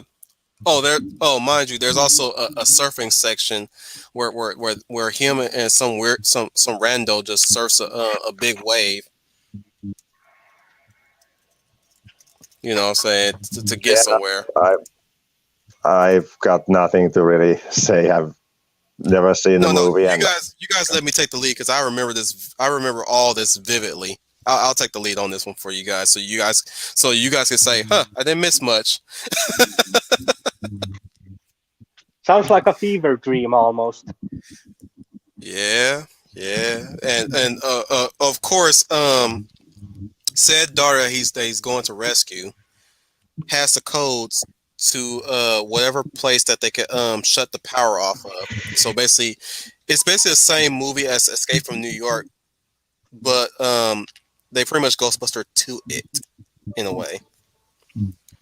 Remember how I explained Ghostbusters 2 and why I defend it so outrightly, because it's more the same, but it's just enough different to be its own thing. more like a one could say it's almost like a parody of the first movie. You know? It's been a while since I've seen the first Ghostbusters movies, but I never had any real troubles with Ghostbusters 2. Me neither. Yeah, Me neither. maybe this might be a generational thing because our generation we saw Ghostbusters 2 basically usually after Ghostbusters 1 or at roughly same time, whereas the older folks they had to like wait between the movies, so they had expectations built up that then did not work out when they saw the second movie. Right. I think that's a good summation of our viewpoints, because I'm pretty sure you and I, Samuli, we're both of almost of the same caliber, right? We're both like, what year were you guys born in? Same as you. Like around 1988. Same age. Yeah, I'm 87. Johnny said 88. Yeah. When were you born, Samuli? 87. We're the same age. Oh wow, cool. Yeah. I'll be 30. I'll be 34 in May though. So, but I don't mean to one up you there. if I am one upping you. I'll be 34 this month. Oh wow. Yeah. Okay. Next Monday. Okay, old man. No, I'm kidding. Yeah. So sorry, but what were you going for with the same caliber? What? Sorry, I kind of lost you there. Same caliber by the token of we being more accepting of certain sequels that people didn't like at the time. Like basically our parents didn't like Ghostbusters 2, but we like Ghostbusters 2. Our parents didn't like Ninja Turtles 2, but we liked Ninja Turtles 2, regardless of its faults. And it does have faults. I've pulled up John Carpenter's filmography, and I think I've seen Halloween at some point, and it was good, but it's been a while. It's okay. I haven't seen I haven't seen. It's not my favorite movie. What movie?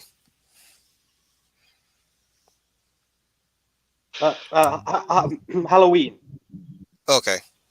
Yeah. I've been meaning to watch They Live. I've seen clips of it and I've read summaries, but I haven't seen start to finish. But what I've seen is really good. Yeah. Yeah.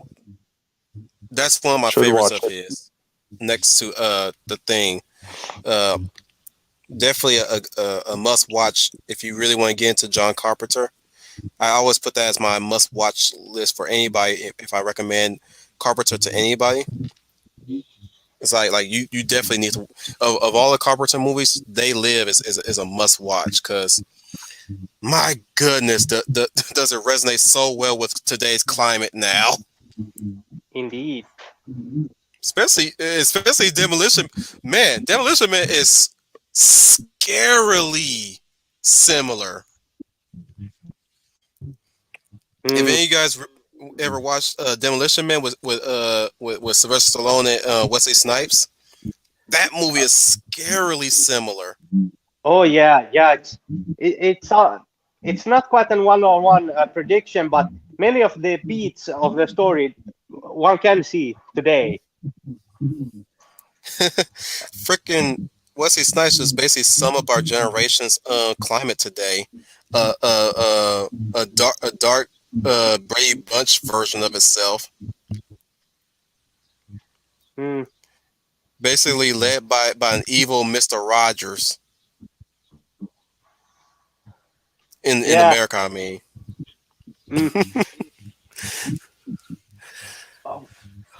Everybody's talking about what year they're born. Look at the can of worms that we just opened up, guys. Check this out. Yeah, it's nice to see that.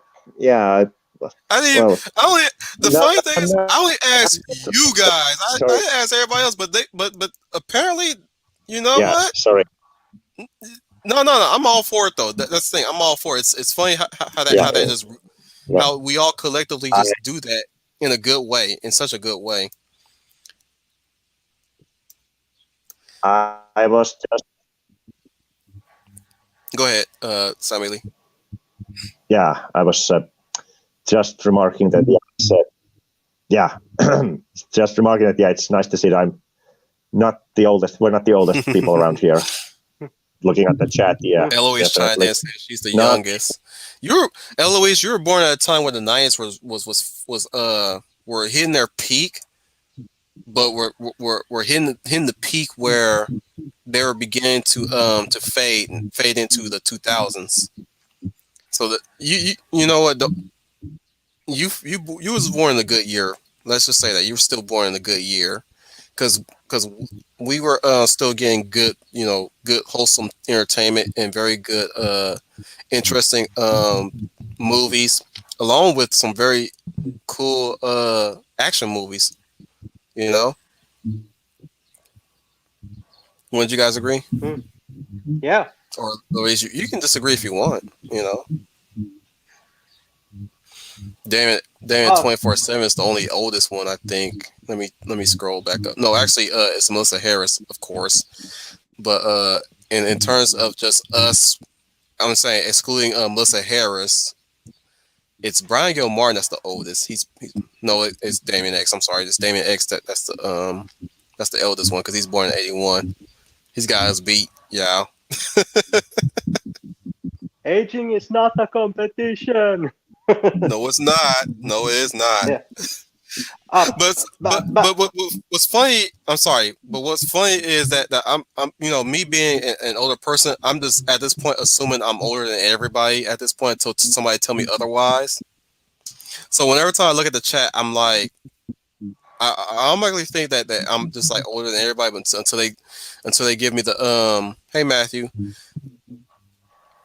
until they give me the now that they give me the year, I'm like, oh snap, some of these guys are actually older than me. But the way you guys talk, it just tells me otherwise. I'm not saying that I don't believe you guys. I'm just saying it's like that. That's sometimes how I am. It's like I just think I automatically think everybody's old, like I'm older than everybody else until I hear their voice, or at least until they tell me otherwise. Like, oh, okay, I stand corrected. But yeah, hey Matthew, thanks for popping in, and yeah, he and I just negotiated something, but I'll be announcing it once we start wrapping it up. yeah. I was Anything looking else? through Go ahead. Carpenter's filmography. In the Mouth of Madness, it's a great movie. It Very is. Lovecraft inspired. Mm-hmm. It's almost, and the title is a reference to At the Mountains of Madness, which is one of my favorite Lovecraft stories. It's very good. Yes, yeah, I like it quite a bit. It's also one of the longest ones out of the Cthulhu stories. Definitely, yeah, it's the longest one. Yeah, absolutely. Really long build up. But yeah, that's what Lovecraft does best. It's absolutely the beautiful, detailed description of this very desolate, very distant range of mountains in the Arctic. Yeah, it's really creates this dreadful sense of isolation and this just how ancient this place is and how just completely alien. What I mean, I really don't want to spoil too much, but what they find there and what the history of the place is, what they find Hey on the Victoria, mountain range there. Sorry. we got another one. Victoria Fagball just jumped in. Oh, Hey, nice. hey Victoria. Yeah, it's At the Mountains of Madness. Definitely a high recommendation to read. But yeah, that's not. Yeah, there were those talks about the about the movie being made by Del Toro and probably someone else, but at this point, I don't. I'd rather them have them stay away, like any mainstream movie studio should stay as far away from both Howard and Lovecraft. I'd rather see like yes, indie movies like the smaller movies like Color of the Space that was made last year. That was supposedly quite good. Yeah, they say I haven't seen it, and I'm not in a big hurry to see it, but apparently it was very good. Yeah, I heard good I things haven't, about it too. I haven't seen it either, but my older brother did recommend it and said it was very true to the original story. What's a fancy word for being true to a story? Accurate, That too, but there's another. semi accurate. It's not doesn't matter. But yeah, it's very accurate, the original story. And someone makes a good point that I don't trust the mainstream Hollywood movies either. In fact, if it's not an indie production, I think Japan is one of the countries that understands Lovecraft's original mentality at least the best. They still have a xenophobic undercurrent in the culture, which helps to protect against more sinister influences that can come from outside. Although they do try to understand outsiders as well, so they have one could say a good touch on the subject matter. You know, one thing I also like about John Carpenter with his stuff. One thing he did point out at one point was that his movies could potentially take place in the same universe, like The Thing, They Live, Prince of Darkness, Mouse of Madness. They all could put. That's why they call it the Apocalypse trilogy. Have you heard about that? I haven't, No. but that's a interesting point. I should look into that. And But you yeah, know they something? don't. Go ahead. I'm sorry. One thing that John Carpenter was setting things up for that I wish that Hollywood would really take notice. Anthology franchise. Did you know that the Halloween trilogy was meant to be an anthology trilogy or the anthology franchise? Yeah, I've heard of that one. Yeah, actually, yeah. But Season of the Witch being the prime example, being the prime example is being Season of the Witch because he wanted at least the first Halloween to be a one and done thing, whereas he wanted to branch out and basically make it a seasonal thing where next film during Halloween there's a different story altogether, I think, if I recall correctly. And man, they botched that badly. This really shows how we all know how out of touch Hollywood is, but this is the epitome of out of touch. Yeah, I Some read people say that. yeah, Some people say that they're fine with the layer films going back to Michael, but I'm like, no, I really wanted to see an anthology franchise. I really wanted to experiment. We have never achieved an anthology franchise before in Hollywood ever in the history of filming. Like things that supposedly take place in the same universe as such, but it's telling its own story is a different story. We've never achieved that in Hollywood, and I'm still waiting for that.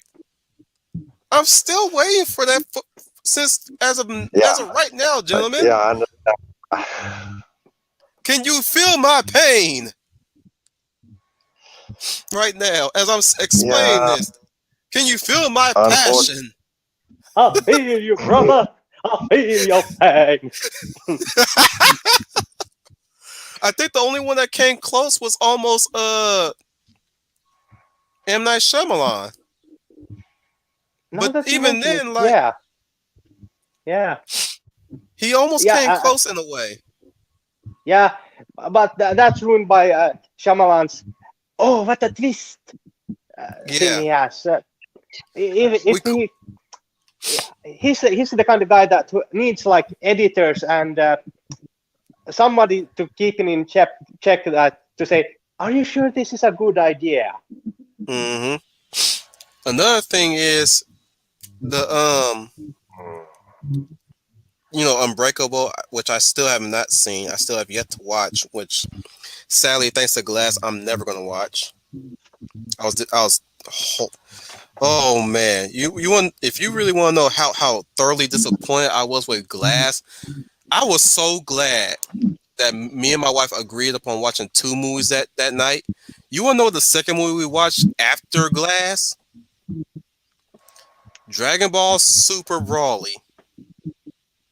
Oh my goodness! I'm so glad I bought tickets to Super Brawly.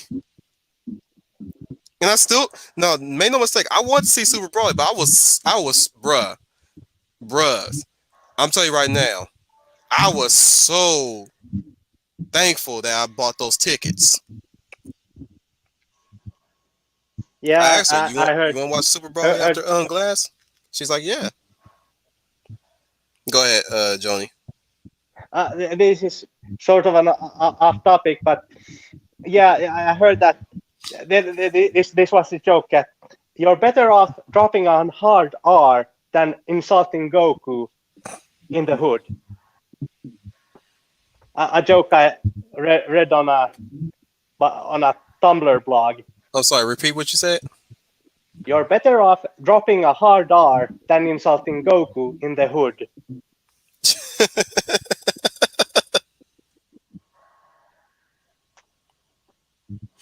Yeah, I was. Yeah, very That off topic, but yeah, had to I'm go just for saying it. like that movie. Like I tell everybody, I've not seen Unbreakable. Like you should see it.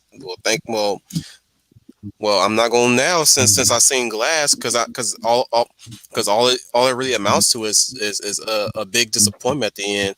Considering that I also like Split, I actually like Split, even though Split has its own issues too. Is basically just the issues stem from basically just Shyamalan's isms, if you will, Shyamalisms. But Mm, like it's still an enjoyable film to watch because of the performance between Anya Taylor Joy and James McAvoy. You know, that's the only thing that's carrying that film. Split itself, I mean. But you get to Glass, it's like he don't know how to direct action. It's really telling. I mean, if you haven't seen The Last Airbender, of course, that's a huge indication that he doesn't know how to direct action. But man, he do not. Even with his own stuff, he do not know how to direct action at all. yeah, yeah. I haven't seen Shyamalan's Last Airbender, but I've seen like gifs on it, and oh dear, oh dear. Another thing, well, if you even seen After Earth, which is Will Smith and Jaden Smith, right? It really shows that he does not direct action at all. Another Like movie I haven't seen. I like Melissa Harris talk right here. She says, "Glass broke Wolf Tan like a glass window." Sorry, continue, Joni. Uh, oh, one thing I will say about the Last Airbender movie that it was a mistake to make the Fire Nation in Indian in design, but they were very nice designs, and it's a pity they weren't used in a better movie. Yeah, I will also say that the biggest crime about the Fire Nation is the fact that they made them just like every other bender. which is they need a fire source to firebend. Which fun fact, I originally thought that was the case in the show, which is no, they actually create their own fire. You know, that's what makes them so powerful. But they took that one power away from the Fire Nation, making them less of a threat, which baffles me to no end when they get to the that Fire Nation camp, that Fire Nation POW camp with the the Earthbenders. I'm like, so you guys could not have constructed a metal prison set at all? Like you had nothing in the budget to make a metal POW camp whatsoever. Yeah, That's the one thing that baffled me about that change right there. Go ahead, Joni. Yeah. Now I remembered a comment I read earlier today. Studio heads get their pay based on all the stupid decisions they make. I'm almost convinced that's the actual reality of how movie and television studios work. I am inclined to agree. Because anything else, well, it's up in the air for that one. What's your take on that, Samuli? Sorry, my take on what? Uh-oh. Sorry? Yeah, a bit of an interference there, Samuli. Sorry, my take on what? That studio heads get their pay based on all the stupid decisions they make.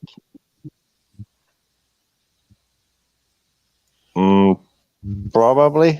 They have some... okay, go on ahead. And Samuel Proctor has a question. He says, I just got on. How did Lovecraft write his monsters, as in revealing them, having them interact with main characters? I haven't read any of them.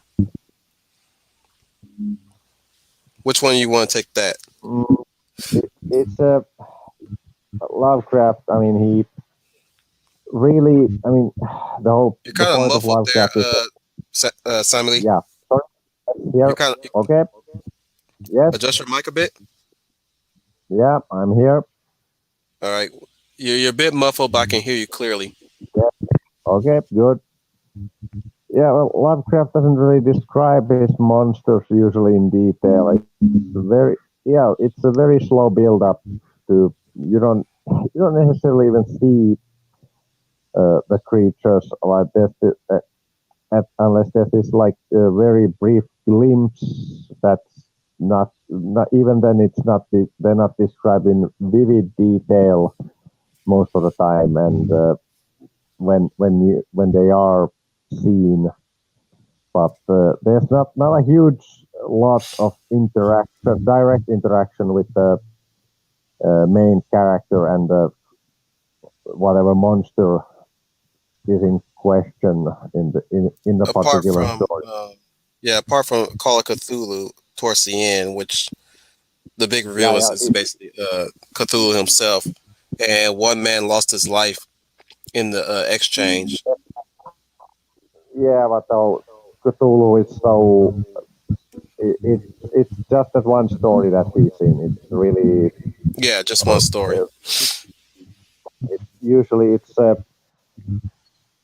It doesn't usually go like that. Maybe Dunwich Horror and Shadow over Innsmouth. I was about to mention those two, especially Shadow over Innsmouth, which is some background to the Shadow over Innsmouth. The story was written after H.P. Lovecraft had discovered that he had Welsh ancestry and that he wasn't pure Anglo-Saxon aristocracy. And there we see the creeping specter of miscegenation or interbreeding with the deep ones, with the subtle piscine fish-like appearance of the Innsmouth inhabitants, the bulging eyes and whatnot. And the main character, even he finds in the end that he's also related. He has the fish people ancestry in his blood as well, and he also begins to long for to dive into the waves, and like. Did you guys ever watch Dagon? It's an amazing adaptation back. They become more and more fish-like as the whole. Samuli, hang on. I think you're having a lag. Oh, great! Again. Yeah, because Joey was speaking and you cut right in, but yeah. How you reading this real quick? I'm reading you just fine. Okay. What about you, Johnny? Is he coming in clear for you? Samuli is still muffled. Have you tried refreshing the page on the StreamYard? That might help. Yes. Interesting. You want me to remove you and you jump back in it and see if that works? Is it any better now? Oh, much better. It's clear. It's clear. Okay, good. Let's keep going then. Yes. All right then. Johnny, continue what you're saying.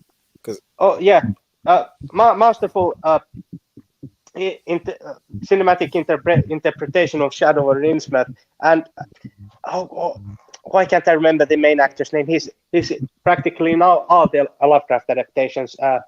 Jeffrey Combs, yes. He does a very good performance in that.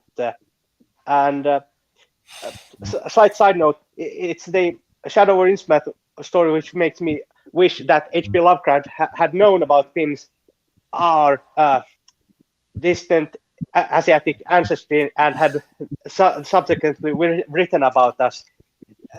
That hypothetical story would be the refutation of Lovecraft was a racist. People can't like him about the story, and Finns would immediately say that's his best story. Yeah. Unfortunately, that story was never written. Yep. I sometimes joke that my hometown, that some people have the Innsmouth look.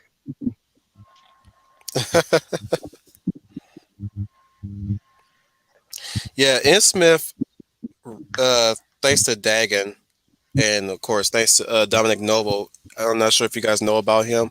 He's a YouTuber. He does videos called Lost in Translation, where he talks about the difference between films and books, and he gives his own review of each movie adaptation and book. He's the one that introduced me to Dagon. In a way, I like this review though. Sounds interesting. Yeah. Can you add him into the description later so people can check him out after the stream? Yeah, he used to be called the Dom, but now he goes by Dominic Noble.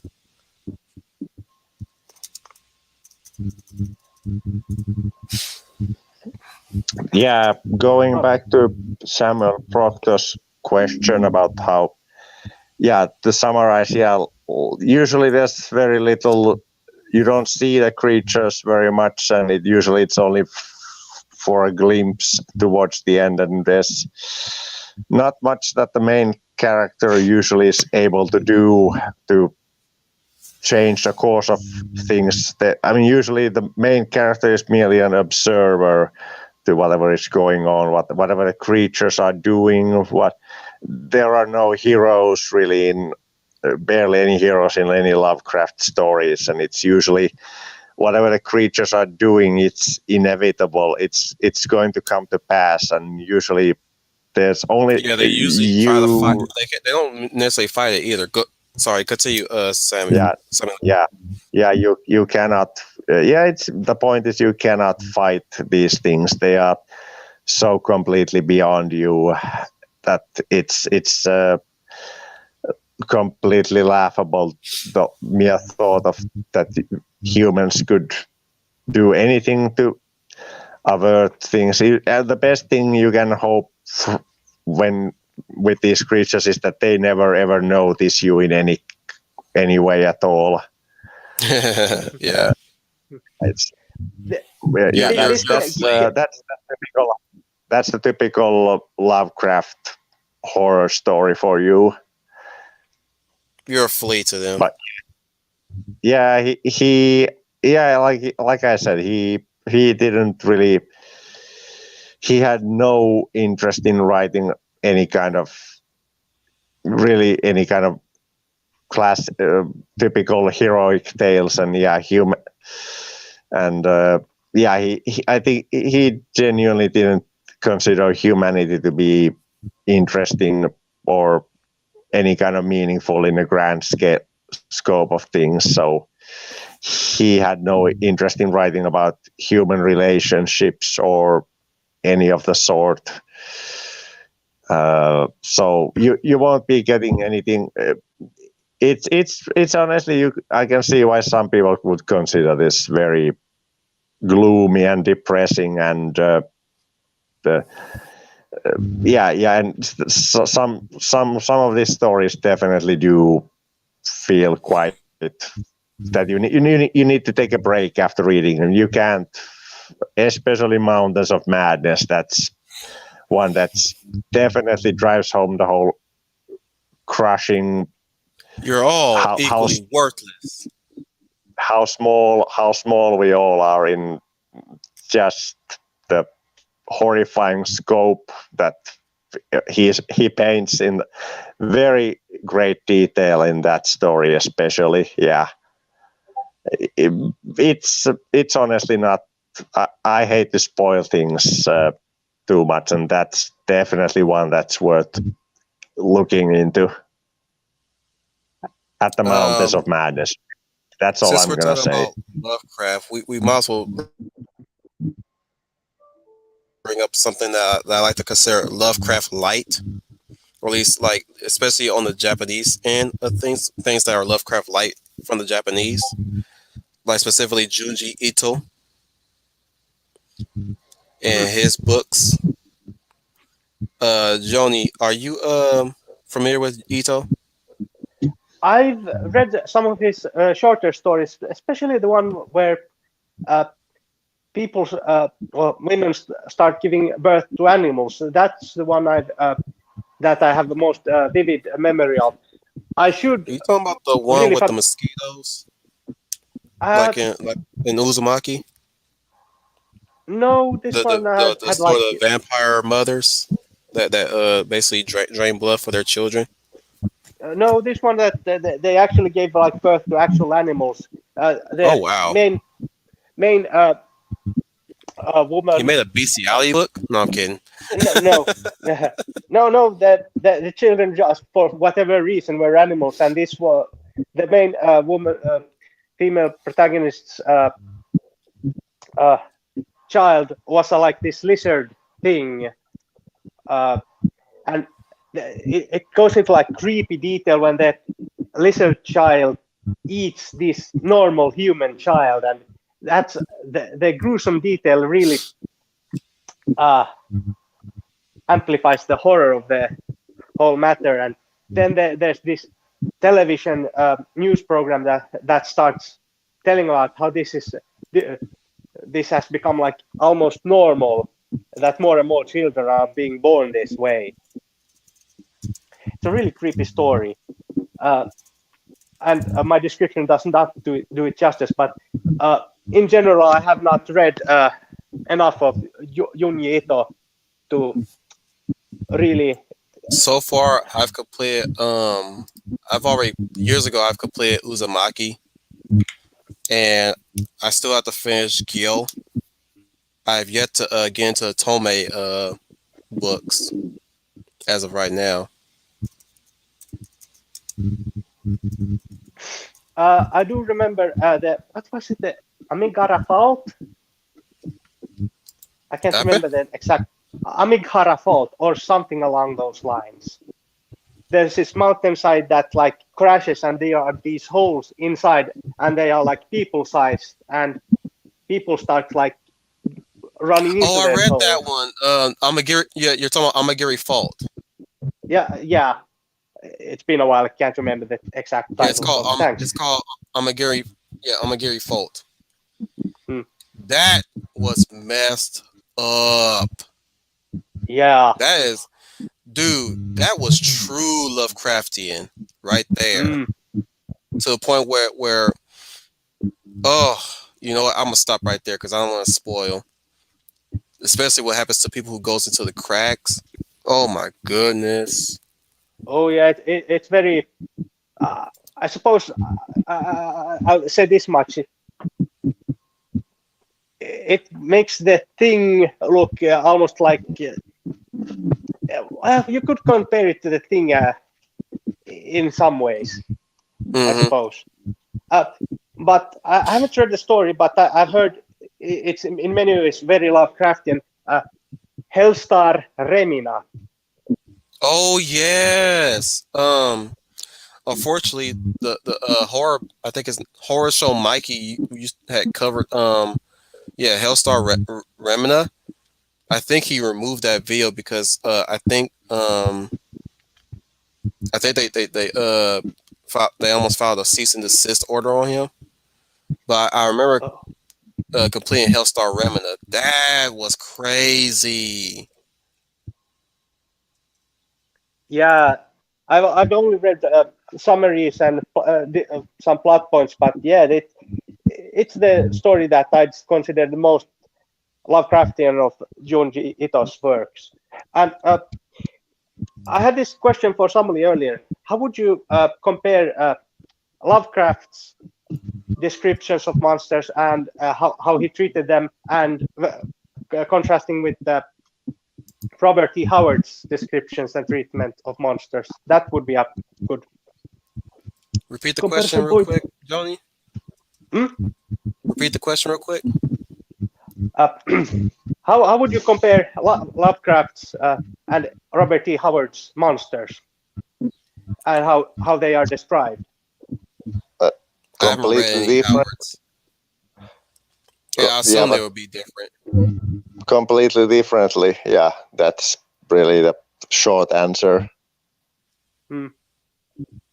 I mean, yeah, it's with Lovecraft, Howard was much more detailed. Yeah, basically, and the beings there way. I mean, it's completely different creatures. It's beasts, ape, gorillas, snakes, some giant spiders, and yeah, you have werewolves and vampires and various undead.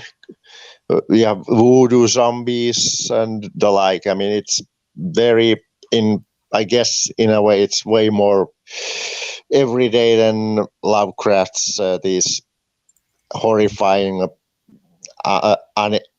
like indescribable creatures. I mean, really, there's hard to compare the two. Really, it's two completely different worlds.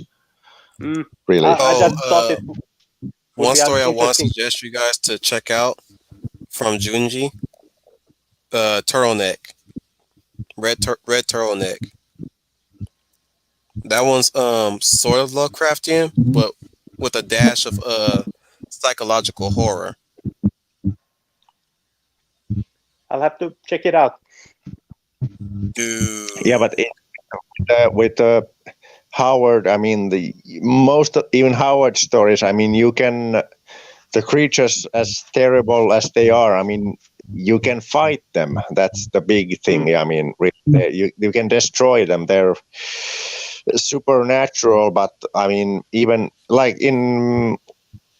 with Conan and Solomon Kane and Cull and the others. I mean, it's always. I mean, with Conan, especially like big thing is with Conan is that he's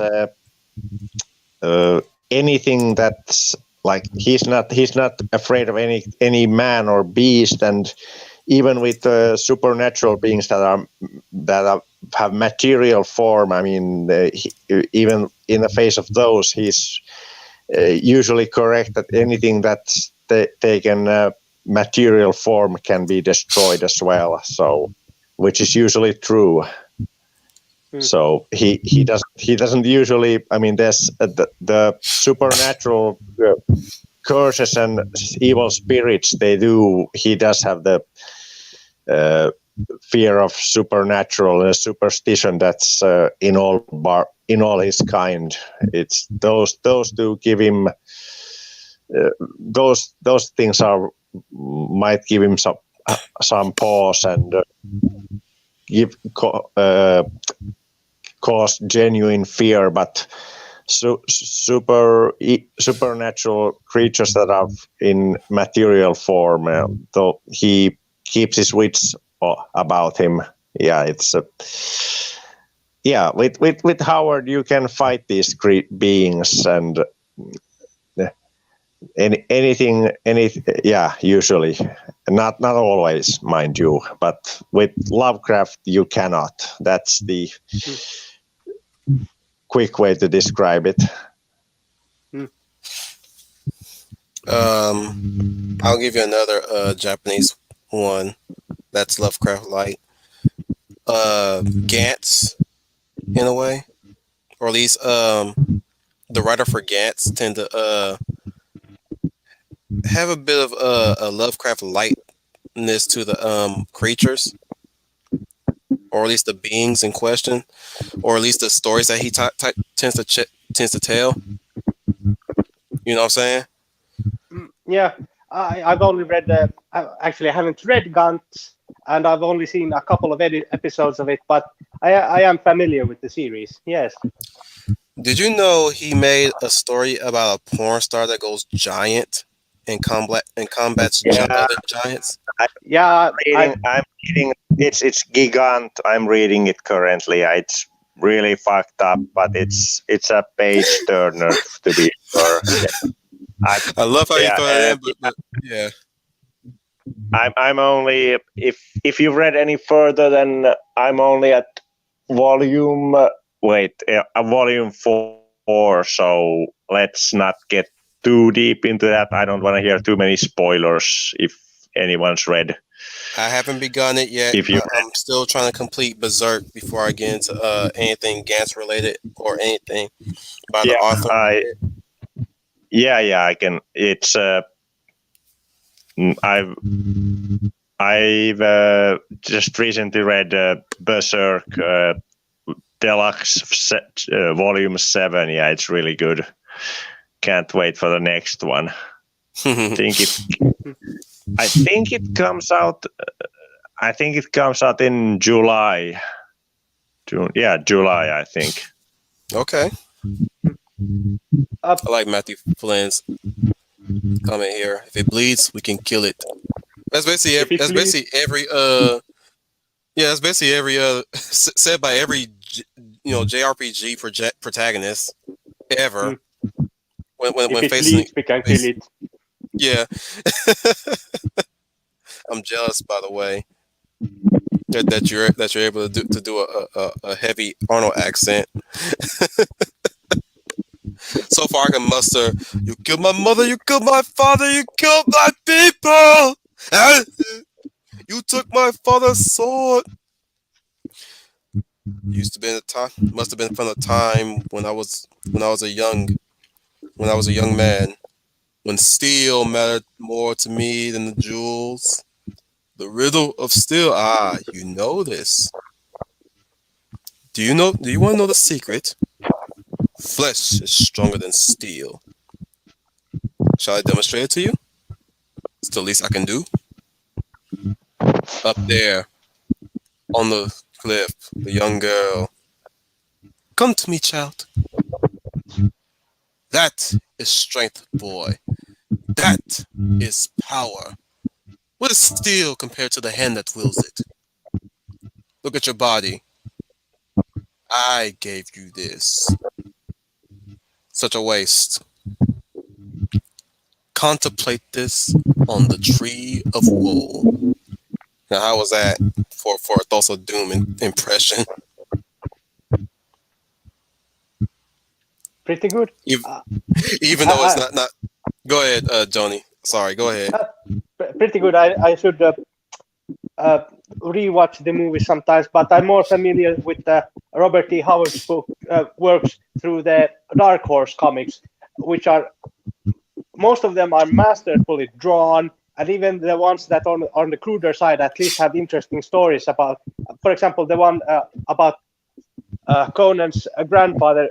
As far as I know, that's an original story, but it's a interesting yarn. And Yes, it's an original story. Yeah. but it fits the Hyborian age well, in my opinion. And I recommend the Dark Horse comics if you can find them. Mm-hmm. And Samuli, you're more familiar with Robert E. Howard. I noticed that many of his characters have this Celtic, I don't know, theme or ancestry to them. Yes, that's true. Yeah.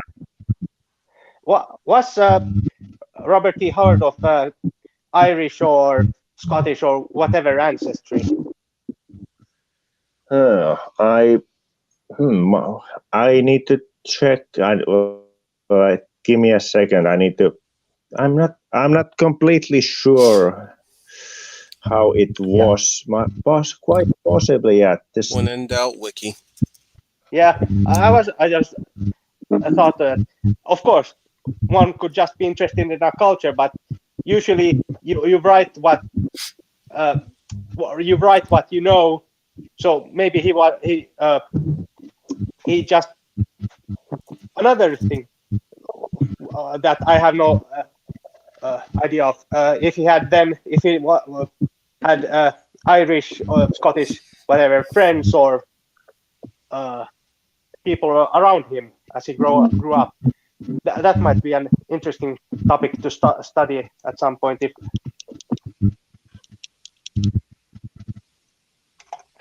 Because I don't know too much about Celtic mythology, but what I have read is very interesting.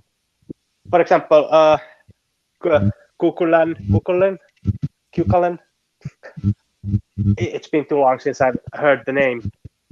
But the warp spasms have actually been compared to a Saiyan transformation at times, although more in a Lovecraftian or Warhammer 40,000 chaos manner.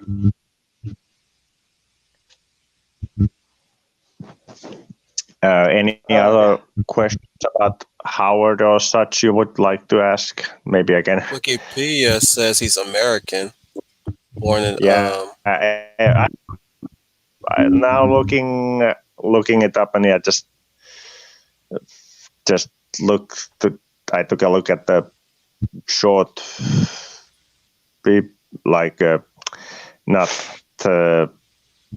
I mean, there's some at the end of one of the collections. There's his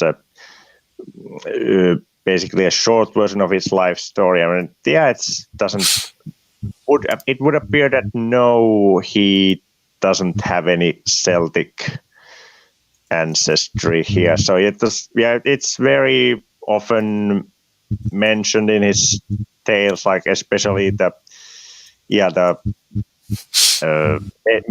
Crusade era stories and then there's horror stories as well. There's a couple. It's. You guys want to hear my Sylvester Stallone impression? Go ahead. All right, give me a sec. Let me look up give me a movie that you want to hear me say. Any impression of? I mean.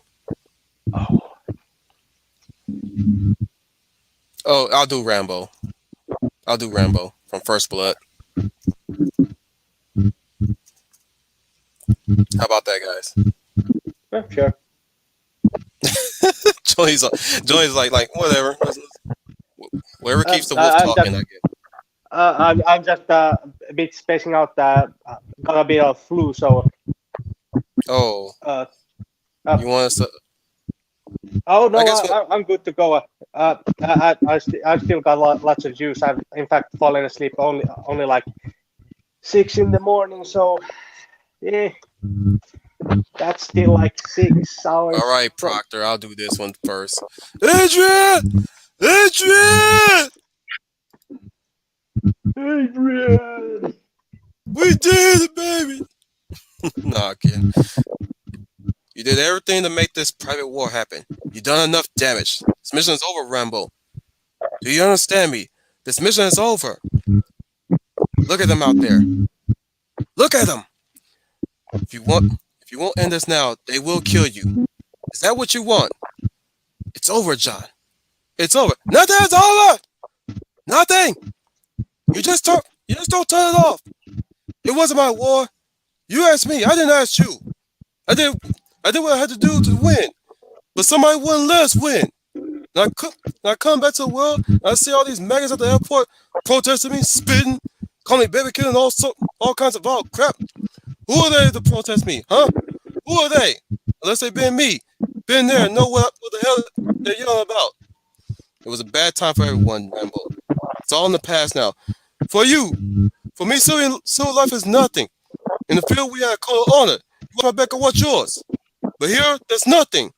You're the last of an elite group. Don't end it like this. Back there, I felt. Excuse me. Sorry, I lost my train of thought there. Let me try that again. Back there, I could find a gunship. I could drive a tank. I was in charge of military equipment. Back here, I can't even hold a job. Fucking cars! Alright, how was that? I hope I didn't bust your eardrums. No, in fact, I had to add in volume on my earbuds. I'm sorry if you had to adjust your volume there. No, in fact, I adjusted it up. Okay. How was that impression of John Rambo? Pretty good, I'd say. Samuli, on a scale of 1 to 10.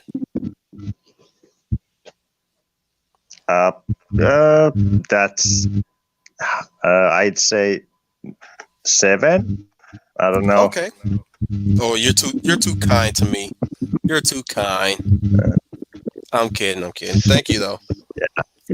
Yeah. But you know what? I think now would be a good time to start wrapping things up, you guys. Yeah, it's Probably. almost 1 o'clock, so yeah. So, any other book authors you want to talk about? You know, you know where to find me.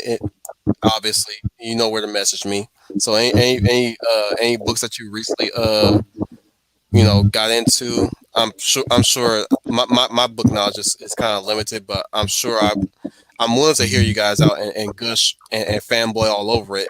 As anybody else here who's got anything book wise to talk about, because like I said, the Wolf Command Rambles is always about rambling about things that we like, and also ramble about things that we don't like. But all at the same time, it's just basically just us talking. But Yeah, I like to think. Go ahead, Samuel. Perhaps I could try and write some kind of list of things to go through and return to this subject, and also if we can get Song on sometime, we could do, and we could keep going on about this, but I'm also up for coming on about other subjects sometime in the future. I'm also open to Finnish folklore.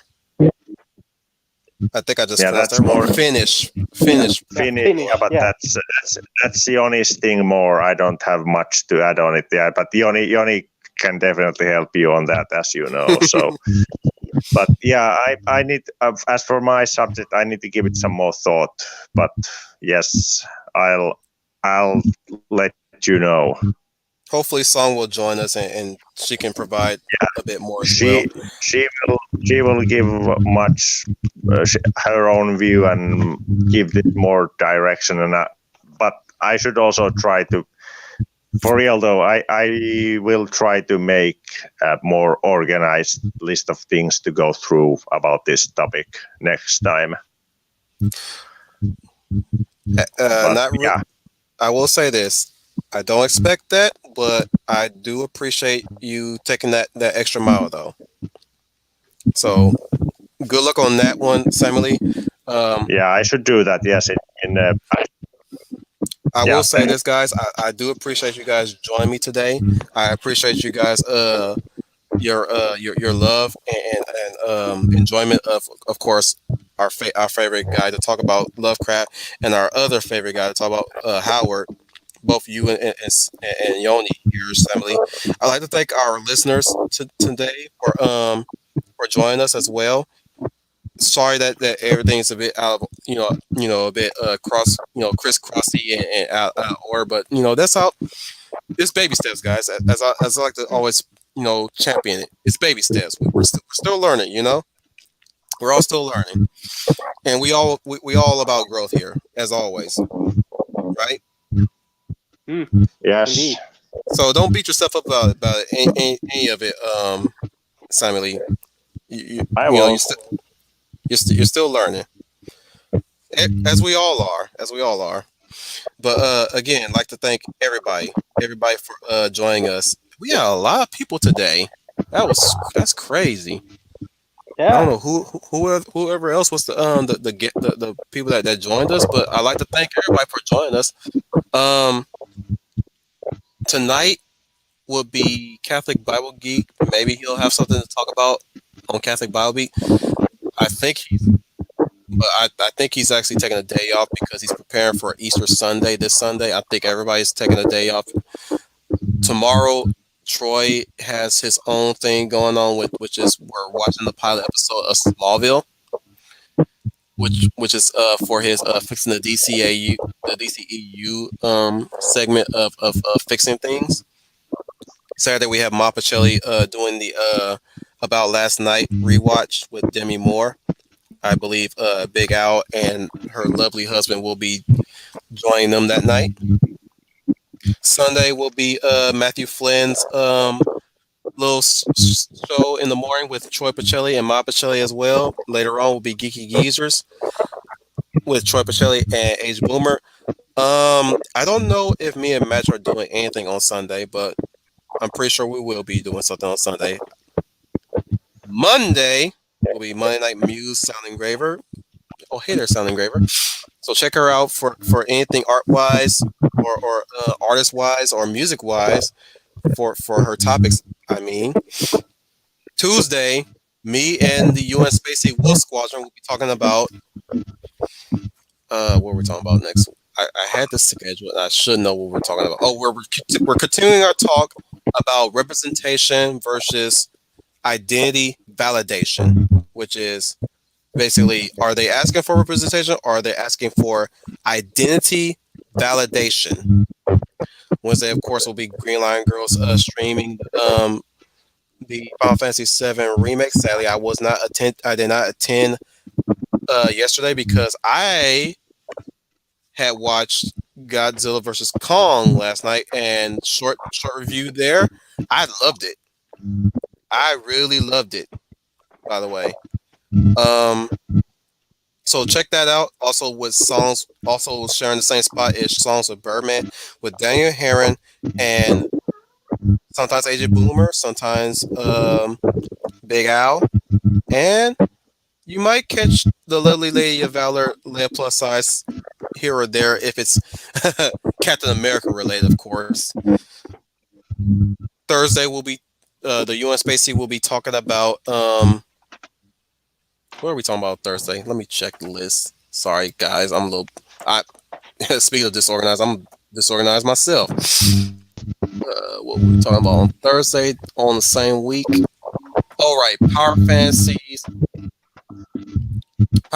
and hype moments in media was a Power Fantasy was a terrible Power Fantasy we're definitely going to be talking about the SJW's perspective on power fantasies and what they consider power fantasy, which is really a revenge fantasy. But we'll be also talking about hype moments in any media, anime, video games, books, even. So definitely check that out next Thursday. Next Yeah. Tuesday, So yeah, yeah. Next Tuesday will be shows that we enjoy. So the UN Spacey will be talking about shows that we enjoy, even from back in the days to what we're enjoying now, of course. So I'll talk about my memory of the '90s of what I used to enjoy. So you guys might pick up on shows that I caught on TV that you never would have thought existed. You'd be surprised. I'm a huge time capsule of old school stuff and old school '90s stuff. So be on the lookout for that. So again, I'd like to thank my compadres here. Samuli Olki, sign us out, will you? sorry, you cut out there for a second. What did you say? I was asking you to sign us out as per our tradition. All right. Yes. Well, thanks for having me once again here, and yeah, thanks for listening to my rambles. And really, that's it. Thank you, guys. Good night, and stay safe out there. It's a crazy time to be alive. Yeah. Thank you also, Artificer. Yoni, definitely sign us out there. Thanks for having me on, and I hope we can do this again. Moi moi Definitely. ja terve terve. Bye. Oh, by the way, Matthew Flynn just mentioned, he says, me and Troy are taking a break Sunday. We're talking about the Star Wars prequels next Sunday. Okay. Thank you for clarifying, Matthew. Thank you. And I also have to bring up Samuel Jackson fighting monster Sam Jackson fighting monster got to be R-rated. Rated R. It's not right to stop Sam Jackson from saying motherfucker every 50 different ways. True. All right, then. Take care, everybody. You guys have a good night and happy Easter, by the way, to everybody who's listening at the tail end of this. Happy Easter, everyone. You guys can say happy Easter too. Hyvää pääsiäistä. Oh, nice. Happy Easter. All right, then. Take care. Yeah, take care, everybody. Bye.